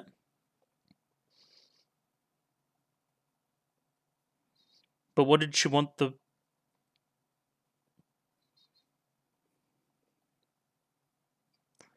Yeah, but. No, you didn't. Because they were all speaking in riddles.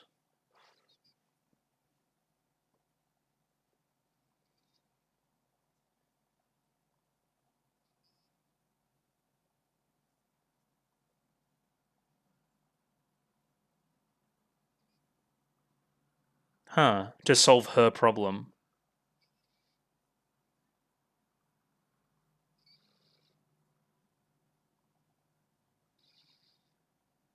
I think we figured it out pretty well. Because you were the wrong door.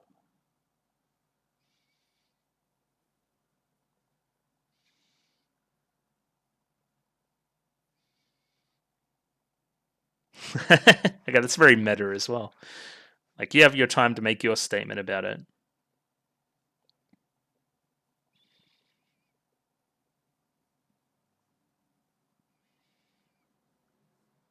Yeah, in the grand scheme of things.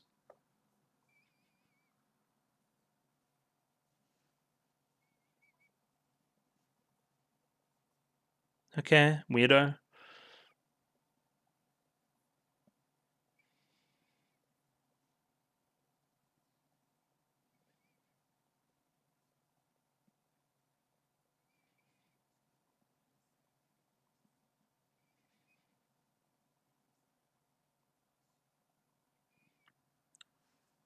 Sure.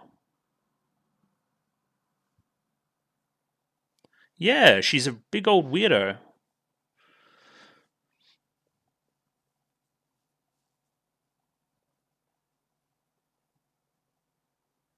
She's like a detective or something.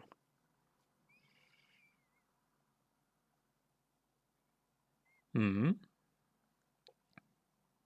I think you probably should. The shot.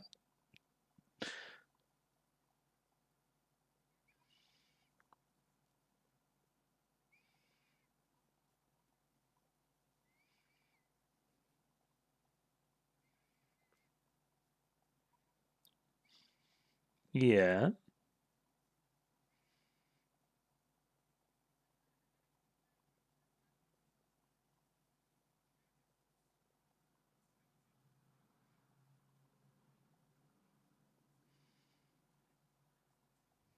Huh.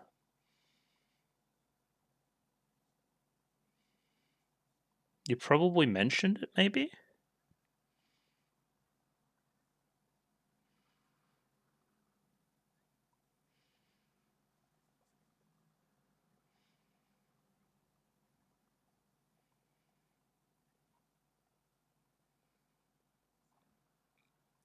There's more?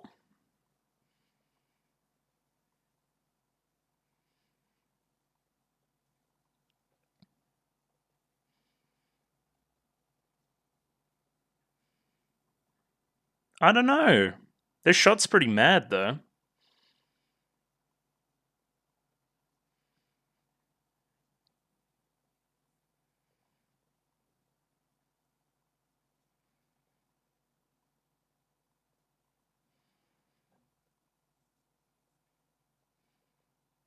Even before that?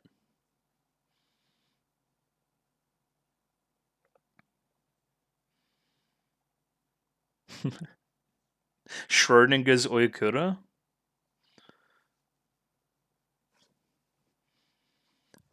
Yeah, sure. I mean, I get it. I just think that, like, expecting Araragi to tell his parents is weird. But also, now that we're bringing up that Augie may just be lying, Augie seemed very, very, very happy when she learned that Araragi's parents were cops. When he revealed that information, she was very happy. I think there's something in that she could just be, like, lying. Because it does make him feel bad, right, about his happiness, and then she had that line where she's going to fill in that love that to make up for it. I don't know.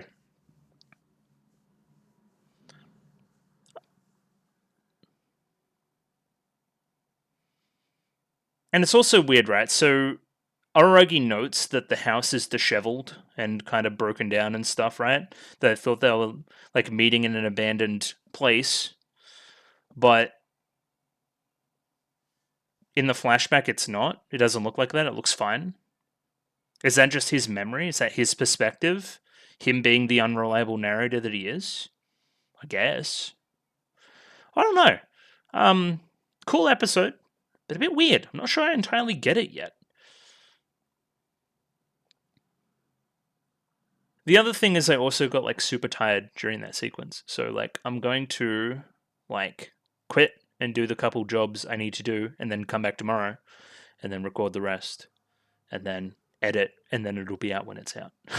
That's essentially where I'm at. But yeah, I think I just need a little bit of time to think on it as well and give it a proper relook later on. So yeah, 2 thumbs up to me for that. But this was good though. I'll catch you on the flip side. And we're back. It's the next day, and I've kind of slept on that episode, and I've got some thoughts, some extended thoughts about what I think actually happened, because it's a little bit weird. There's some inconsistencies, as Hanakawa kind of points out at the end, between what Augie is saying and what might have actually happened, because Araragi's still just kind of going with it, and that's been kind of a sub theme of this arc, is Araragi just kind of being, casually pushed along by Augie, and not really understanding why he's so talkative. Either way, let's start our little bit of a recap. This isn't really much because I really need to go back into the episode and get into the nitty gritty and talk about the actual, like, logistics of the story with Oyakura, and if I think then Augie's, I guess, theory stands up. I don't think it does, but anyway. Araragi starts the story of his middle school experience, leading on with how he was bad at math and frustrated that his grades were slipping. There was something akin to he wasn't frustrated that the scores weren't good, but that he didn't study well enough, something to that effect, that I'll reread anyway. It was a little bit different to how a normal kid would react to a bad exam result. It was a little bit more internal. Cue the letters from Oyakura into the shoebox, the study sessions in that house. Really nice story between 2 characters that were just studying and learning math, and there was no expectation or want for anything, and they just, did each other a solid, really. And as I say here, I'll go into details a little bit more later. Now we get a little bit dicey, and I probably need to rewatch the episode a little bit, but Augie says that the nice story is good and all that, but it doesn't explain why Oyakura still hated you even before the class trial, right? What is the impetus here for her to start hating you, which is again the titular riddle of the arc. Augie claims to have figured it out, and it involves a convoluted story. It was really convoluted to the point where it seemed kind of false, about Araragi's parents being cops, which was some ancillary information only provided in the walk up to that attic room. Oyakura coming from an abusive household, using the state that the house is in now as a justification, as well as Araragi's words. Because, again, she didn't see the house 5 years ago, Araragi did. And from his memory, at least the memory we see, the house looks fine. So, I don't know. So Araragi then, I think the importance was that he told his parents about the abusive household and kind of saved her there. Kind of weirdly mirroring Hanakawa a little bit, crazily enough. I don't know, because Hanakawa comes from a little bit of an abusive household as well. What Either way, I probably need to relook on the episode and really dive in and figure that stuff out. But the episode itself ends with Hanakawa poking some holes in Augi's theory. I just rewatched it then, and Hanakawa's like, "Hey, you never tell anybody that your parents are cops until you like really know them, right? So what gives? You probably didn't tell Oyakura that, and how would she know? And then how would she think that you would tell somebody about this when she explicitly said not to tell people about this? Again, there's some convoluted explanation there, and there's some metaphor about an empty letter. Either way, I think Augi's telling porcupines is my point. And we finish on kind of Schrodinger's Oyakura, where we're going to open that classroom. She could be in it, she could not be in it, and we're going to see what occurs from there. But we're taking that plunge. I mean, you could probably go into whole Schrodinger's cat rabbit hole with that as well, but I do not have the effort nor time for that right this moment. That gets pretty busy pretty quickly, I think. I think I had something else up here as well. Yeah, just a little fill-in. Araragi has cute study sessions with Oyakura that end abruptly for some reason. We don't know. I think the speculation is that she moves away and goes to a different school. But again, I need to rewatch the episode, which I will do very, very shortly. So let's get that up now. Yep, so we dive right into the flashback immediately, jumping right off of episode 3. So a constant visual element of this part of the story is the metronomes. Kind of, you'd use them when you're studying, just going back and forth, keeping time, that kind of thing, right? Especially if you're doing some exam practice, very important to keep time like that. Good for thinking as well. It's very constant, kind of back and forth, almost perfect style, proper style piece of imagery. Just comes up later when Augi's talking as well, so there's probably something in that somebody smarter than me can talk to. So yeah, this is Araragi in middle school, for all intents and purposes, a normal child, happy, pretty, on the ball, studies well, means well, all these good things. There's a little Bond reference here, which is crazy considering what I've been saying about the opening. That was a little bit of a weird one. He had a personality influenced by his parents of justice, peace, and security. It's a very important part of his makeup as a human at this point in his life. Not unlike his sisters, abnormally strong sense of justice, for sure. Again, informing a lot of stuff we've seen previously in Nisei Monogatari now, of course, right? We know what kind of character Araragi was now and why he made the decisions he did during that arc. And there was a point that after a certain set of tests, he was a little bit restless. He'd gotten back the grades on his finals and was disappointed in the results. Most of which math, I think, they say. Yeah, especially in mathematics. We have this nice line motif going through it all, perhaps a piece of grid paper here, of course. Crossroads in his life, even. Not being right in his studies was a source of embarrassment greater than the bad grade for him. So, him not doing well internally and the stuff where he is focusing at home on his own learning was worse than the actual result of the exam. Which may seem like semantics, but again, I think it's just a more focus on the internal than the external of the learning process. Yeah, but it's causing him some anguish. He's holding his head and his eyes are going crazy, so, I mean, something's gone wrong. So then Araragi received Monty Hall problem in his kind of footlocker there.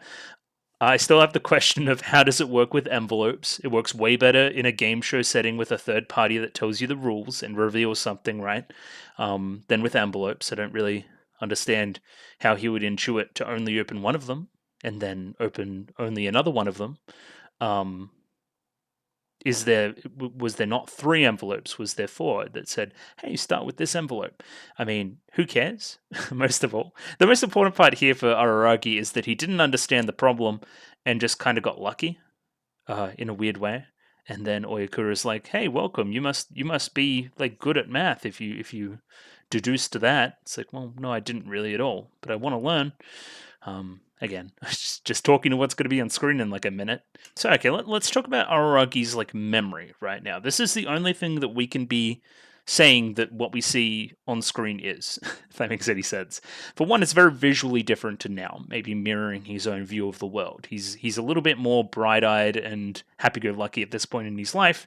It's a brighter, more happy-go-lucky, almost blown-out, contrasty look at Monogatari. It's a weird one. We normally see it a little bit darker. I wouldn't say that this place looks abandoned. I think the garden is unkempt, but I don't think that the house itself looks that bad inside. Yeah, I don't know. At the back there, you can kind of see. Oh, there's a few like cracks and stuff around here. Like, oh, wrong pen. This one here. Yeah, I mean, a little bit.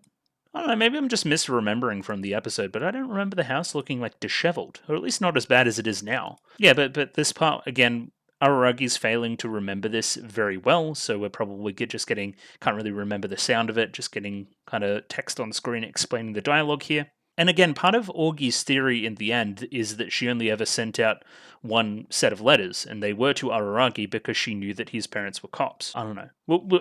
Again, we're learning as we go here. I like how we're changing Araragi's voice a little bit now that he's 5 years younger than he is now.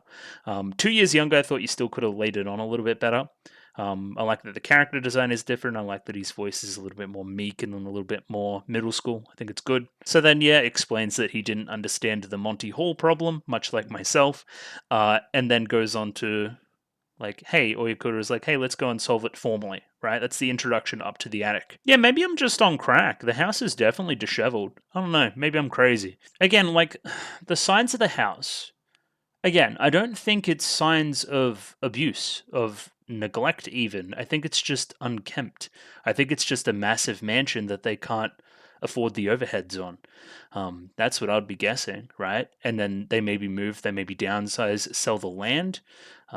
Nobody's done anything with the land up to this point, but like again, I just don't trust you. And I'm trying to justify reasons why. But I think I'm right this time. I just think Augi's telling not the truth. I don't know. Again, like the subs are just gone here, so I can't really help you. I don't know what's supposed to be there. Here we go. Here we go, ladies and gents.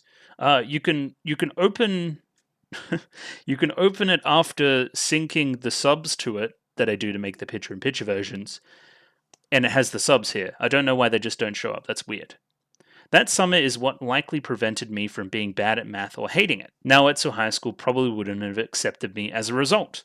Cool. Okay, we got those 2 subs that we missed. That's nice. And now we're back to VLC, of course. So there's a weird disconnect in the episode for mine that works way better in a book than a visual medium, is that I'm not stupid and I can see that it's Oyakura right now. Based on the hairstyle, based on the character design, based on everything else, right? Unless they're throwing some Monogatari bullshit at me, I don't know. So I think the reveal of, hey, this girl must have been Oyakura is a stupid reveal. Like, of course it is. What are we talking about, Augie? Where in a book, I don't know what the character looks like, Araragi doesn't remember her name, makes a lot of sense that we would just imply that it's Oyakura. Okay, and that would be a bit more of a reveal. Again, like this is almost too idealistic for mine, like of this experience. It's very not Monogatari. It's almost cutesy, it's almost meant to be sarcastic for mine. But again, just rose-colored memories of when times were a little bit simpler, maybe. So he kept coming to this broken-down, desolated house and kept studying with the mystery girl. There's various stuff in the background, and there's one, I still can't remember it. It's the circle, and it's very important. It's the spiral, and it's seen in like a billion different things. Oh my god, it's called the golden ratio. Thank God. Okay, it's like a spiral that it's perfect and appears in a bunch of different things in like nature and architecture and stuff. Okay, thank God. Golden ratio, which is again like that's another thing similar to Euler's identity, which is something that's like in math and in nature that is seemingly perfect and proper, right? This golden ratio. So yeah, it seemed like he really liked studying at this point in his life. Even didn't really feel like studying to him. He was just having a good time over the summer, coming to the same place every day, learning stuff, being a good boy. And again, as I alluded to in the previous episode as well, it's more like a secret base, hers and mine. Kids love shit like that. They really do. This is another... I just feel like Augie is like gathering information and then putting together a weird theory. And again, like, the justification for this needs to be like, hey, why is Augie doing this? Well, what's her overall goal, right? It's to make Araragi feel bad. She really likes making him feel bad, so she's going to put together a feel bad story out of the information that she's gathered through this time. I mean, why else is she here? You know? It makes sense to me. I could just be wrong. I've been wrong before. But it feels right, and that's good. There's 3 conditions to our little study sessions. Condition 1, we must meet at this rundown house on the 2nd floor at the very end, that exact room, right? This is the place we meet. The second condition was that I keep our study sessions a secret. Augie, you little so-and-so, figure it out. Like, he couldn't tell anybody because it was one of the conditions, right? We do address this later on, but I don't find the explanation satisfactory. Don't ask me my name, don't probe into my life, only ask me about math. Doesn't this stand counter to what Oyakura wanted to happen the entire time, which was that her parents get discovered for the domestic stuff? Or am I just, like, misremembering the end of the episode? We're going to have to wait and see, but I just can't help but poke holes in what Augie is saying. Yeah, noting that she sounds like a bit of a math fairy, it is a little bit ridiculous how perfect this was for Araragi at this point in his life, right? Just like no strings attached person that's going to teach him to love to math. And there's our math fairy, as seen by a weird render of Yotsugi with I think it's like Euler's identity on her cheek. Araragi brought candy one day. No, I'm not looking for any compensation for what you're trying to give me, right? I'm just happy to teach you math. Again, is there something between the lines here where she's trying to get him to tell something? But anyway, we'll talk about it. But it's important that he stays in love with math. Again, this is just further adding context to making all the class trial stuff so ridiculous, right? Almost somebody falling out of love with math in a way too. Again, there was a very pointed line in episode 3 as well, where it's like, do you still enjoy math, right? That's what Oyakura, one of the first things she said to him after 2 years, right? But obviously very callous and honestly psychotic way. But, like, you know what I mean? This is clearly important. This is clearly the sticking point of this part of the story. But one day this was finally over, right? It was the last day of summer holidays. Normally she would already be there preparing our study session. And for the first time, no matter how long I waited, nobody would show up. Araragi finally notices this empty envelope at the kind of bottom of the table. Thinking it may have been similar to the letters in his footlocker as seen before, he opens it up. And yes, we could see the golden ratio thing I was talking about before now, which is good.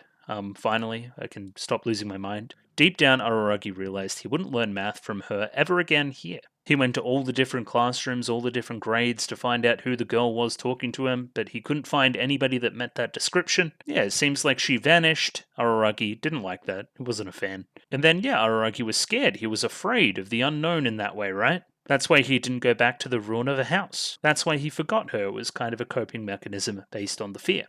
And of course, this fear idea comes back to the previous episode when we're talking about we have a fear of the unknown, not knowing another's sense of justice, not knowing the actions of another and why they hate me, why they attack me, why they want me dead, basically. Yeah, he still doesn't know why Oyakura has vanished. And that is the sense of fear that leads him to not investigate into it any further and kind of push it to the recesses of his mind. Again, this is building on a lot of the stuff, the fear portion of it, of episode 3, of course, and math became something that Araragi loved ever since, or at least a little bit, right? Started to recover his grades with math as the core. And then this is the part where it's building out the Araragi we know now, right? He learned to be a lot forthright in his opinions, and from time to time this would lead to violence and conflict. But at the very least, he still had a base enjoyment of numbers and that kind of stuff, right?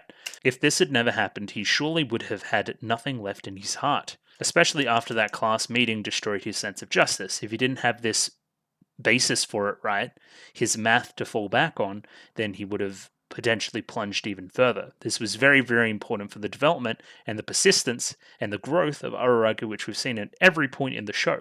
This is formative, very, very formative, and the kind of thing you don't think is formative until it happens. Yeah, the summer is the fabric of my personality. She taught me a lot about fun. And then, Augie comes right in and says it. The mystery girl was Oyakura senpai. It wouldn't make any sense if it wasn't, right? Yeah, just on a base level of fiction, right? Unless we're doing some weird stuff, some weird Monogatari stuff,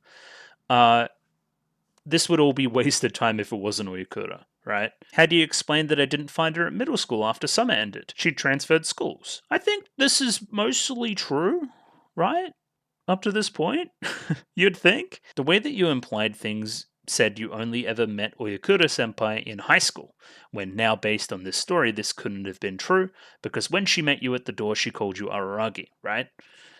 In the flashback there, 5 years, well, kind of a few years before high school. That's because he forgot. That's because he thought that this was the first meeting. Yeah, and I think this is true as well. Oyakura talking, saying, hey, math is to thank for everything you are today.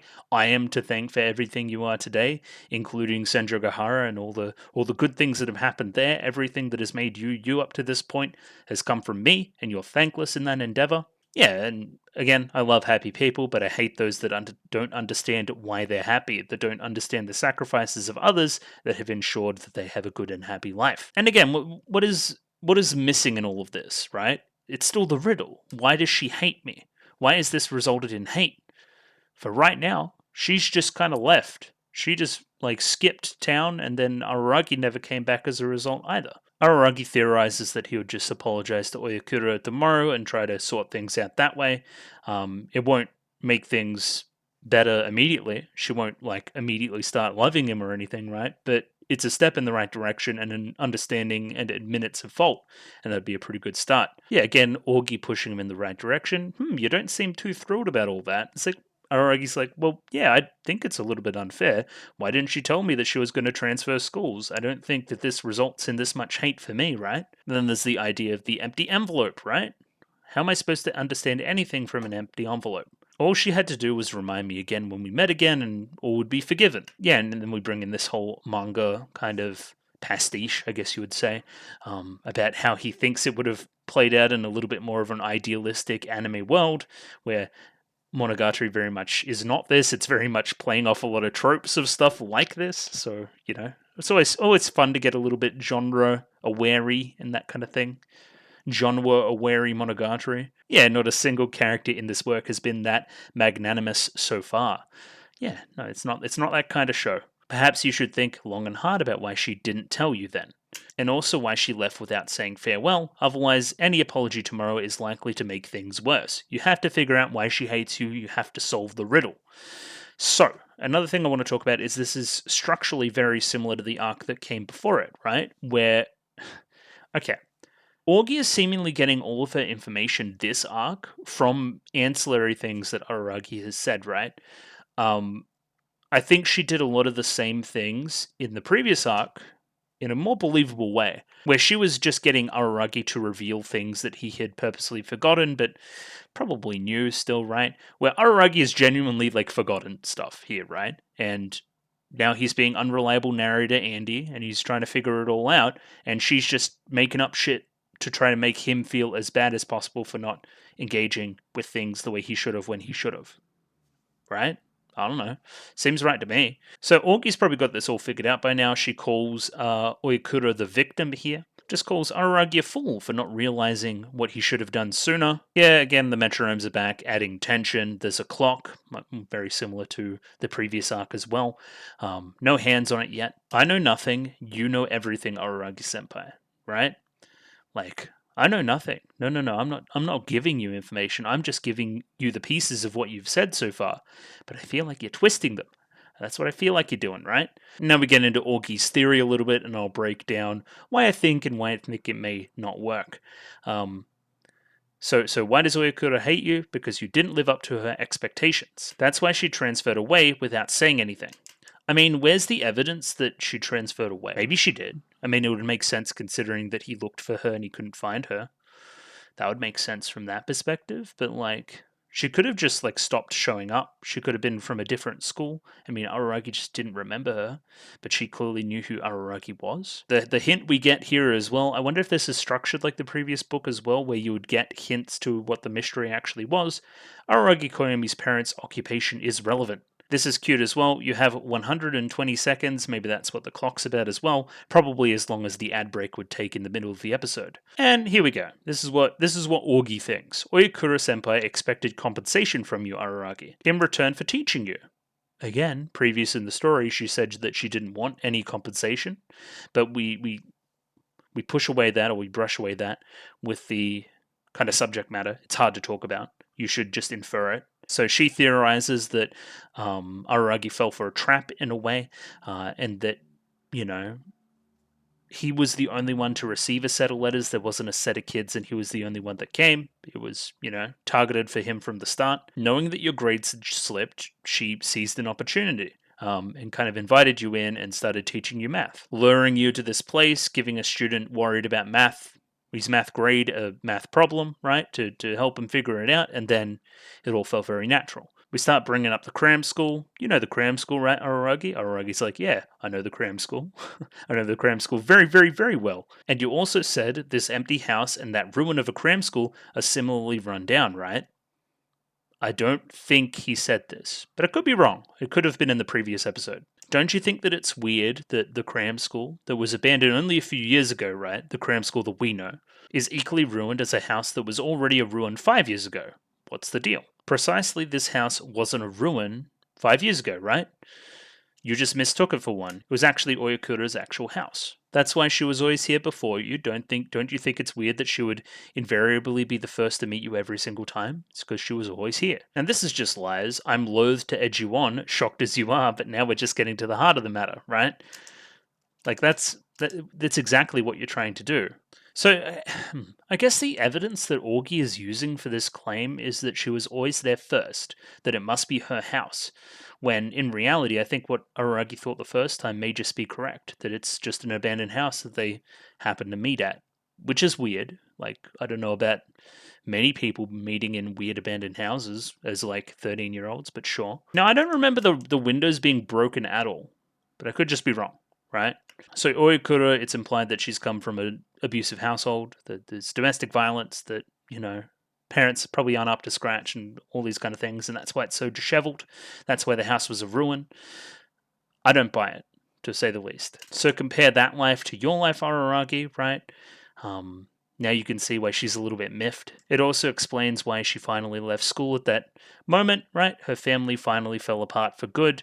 That's why she needed to transfer. And now it was a coincidence when you guys met again in Naoetsu High School.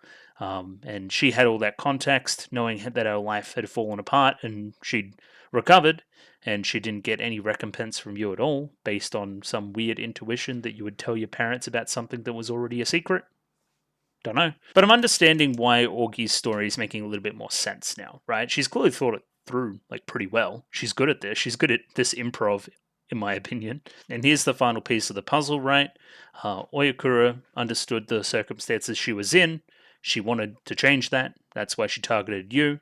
That was the compensation she desired from you, Araragi, that you tell your parents about what has been going on here. She wanted you to be a little bit more like aware of your surroundings, see that things weren't great, let the parents know, and then they sort something out because they're both cops. I don't understand this. So why is Oyakura trying... So according to Augie's story, why is Oyakura trying to get Araragi to tell his parents about what happened here, but also doesn't want to indict her own family, which is the whole purpose of what we're trying to do here, is to put someone in prison, right? Probably, like, you would want an abusive parent or parents to be put away if you were in Oyakura's position. Correct me if I'm wrong. Yeah, this works. Maybe she was afraid of their punishment based on if they found out. But how else would the cops do anything? Right?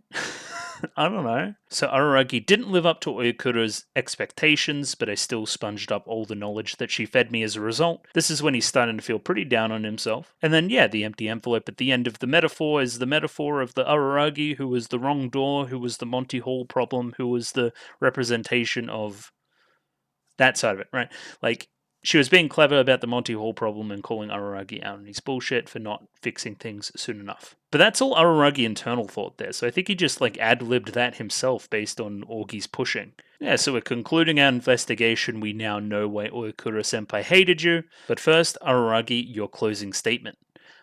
I think this is when Augie starts to see the fruit of her work, right? When Araragi starts to really feel bad, and that Augie sees that maybe she has a further in to manipulate him further. So Araragi is very thankful and very, very happy for his life up to this point, but now he's started hating himself a little for his happiness, right? And Augie, I shall love you to even the score. If that doesn't smell like manipulation, what does? Aren't you glad that you haven't stopped loving math, or haven't started hating math? Yeah, he is.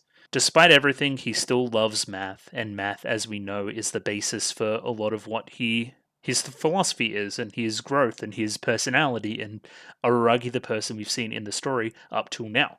So when he says he still loves math, he still loves the basis of his personality. This is where we get a little bit of fresh air and a new perspective, and a character that isn't insidious in Hanakawa, who is also equally smart. And somebody that is able to poke holes in a story such as Augie's, right? Going through that, again, I've seen a ton of holes. I could just be stupid and jumping at shadows, but Hanakawa brings up one that's very personal to Araragi, and we'll get to it. But it's basically you never tell people that your parents are cops. You keep that on the hush-hush. Why would you have told Oyakura, a person that you barely knew and didn't share any information with? Why would she know that? One thing I want to talk about as well is that there's been no indication at all up to this point that Augie actually is Oshino's niece, right? Oshino isn't here to verify it. Oshino has no other form of family. Whenever we've seen Kaiki, I don't think we've ever seen Kaiki talk about Augie, I don't think. Maybe I'm wrong on that. Or anybody else for that matter. Guy Nezuko, maybe? A little bit? I think at the end of Suki, maybe they imply some stuff. Don't know. But they're all kind of buying that she is the niece. I don't know. It'd be definitely be a reveal if Oshino Meme comes back and he's just like, "You're definitely not related to me." I don't know. It's a weird one, regardless. I think it makes more sense that she is the niece, and that's part of the motivation for why she's doing the things she's doing. So yeah, she's a bit like a detective. Without her, I never would have solved the mysteries yesterday and the day before. Isn't that suspicious, right? I think Hanakawa thinks the same. She kind of went, there as well, right? It's really funny. It's because Hanakawa's talking about something very serious here, but we just get Araragi looking for upskirts, which is very Araragi thing to do. It's funny. It's a clash of important dialogue with something not so important on screen. So yeah, it's completely possible that she knew you struggled at math and set up this Monty Hall problem at precisely the right time and baited you in, but all this hinges on the knowledge that your parents are policemen. How did Oyakura know that? We get this reaction from Araragi, right? What? I mean, you're right. Shit. It normally takes you a long time to do that. Araragi thinks, yeah, I've made a habit to never tell anybody my parents' profession, even when they asked, just to avoid unnecessary problems. So how would this, essentially an acquaintance, know that, right? So how did Oyakura know? She probably learned it by some kind of coincidence. We don't do coincidences here, do we? And then, yeah, okay, kind of inferring that maybe there's more to this mystery. Maybe there's something else that connects you two. Something that you need to recall. Another door that you need to open. There's still something else that you've gotten even now. Just how foolish a man is Araragi Koyomi? So the best person to ask is to go to the source, ask Oyakura herself. Whether or not Oyakura Sodachi was beyond the door was entirely impossible to prove. Yeah, and a little bit of Schrodinger's cat to finish this off, but you would think that she's behind that door and that we start actually conversing with her and finding out some things that aren't exclusively through Augie's warped sense of perception and reality and everything else. So yeah, I guess at the end of the day, I'm still in the middle of a mystery. I still don't know what we're going for. I still don't know what the end result is. I think that Augie is a manipulator and a liar and wants Araragi to think certain things and wants him to feel bad. That's one of her overall goals, as well as further manipulate him, cut off more people from him, all these other things, right? I don't think she's beyond lying to do that. How else would she know? Feels very coincidental, right? We've already brought up Araragi as an unreliable narrator that's very forgetful, apparently. I don't know. I don't trust Augie, but not many people do at this point. As a result, I still think we're kind of in the middle of a mystery, and it still needs to be solved, and there's still more to it, and it's really hard to make judgment calls yet.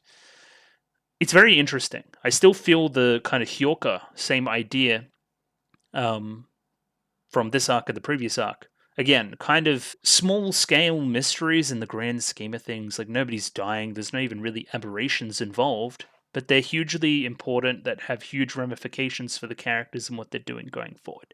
That's the kind of vibe I'm getting. It's like Hyoka, but Chitanda's like evil and has like black eyes and sleeves, and she's kind of creepy. That's the vibe. That's the vibe from this arc. But it was good. I think they've implied that this is the end of that arc and that potentially we're diving into something else again. Does this imply that this was, again, another book? There's a lot of books. That's all I'm trying to say. Yeah, this was good. Looking forward to more next week. Stopping points, always appreciated, and doing my show stuff now. If you like the video, consider liking the video. If you like the video and you want to see more, consider subscribing to the channel. Comment below anything you thought about the episode, anything I could do to improve my presentation, comment below. I'm doing follow for follow on Twitter, so follow me on Twitter if you'd like me to follow you back, and the Discord, join Discord, love Discord, Discord. And yeah, catch you next time for more Monogatari goodness next week. Thanks for watching, and I'll catch you on the flip side. Bye-bye.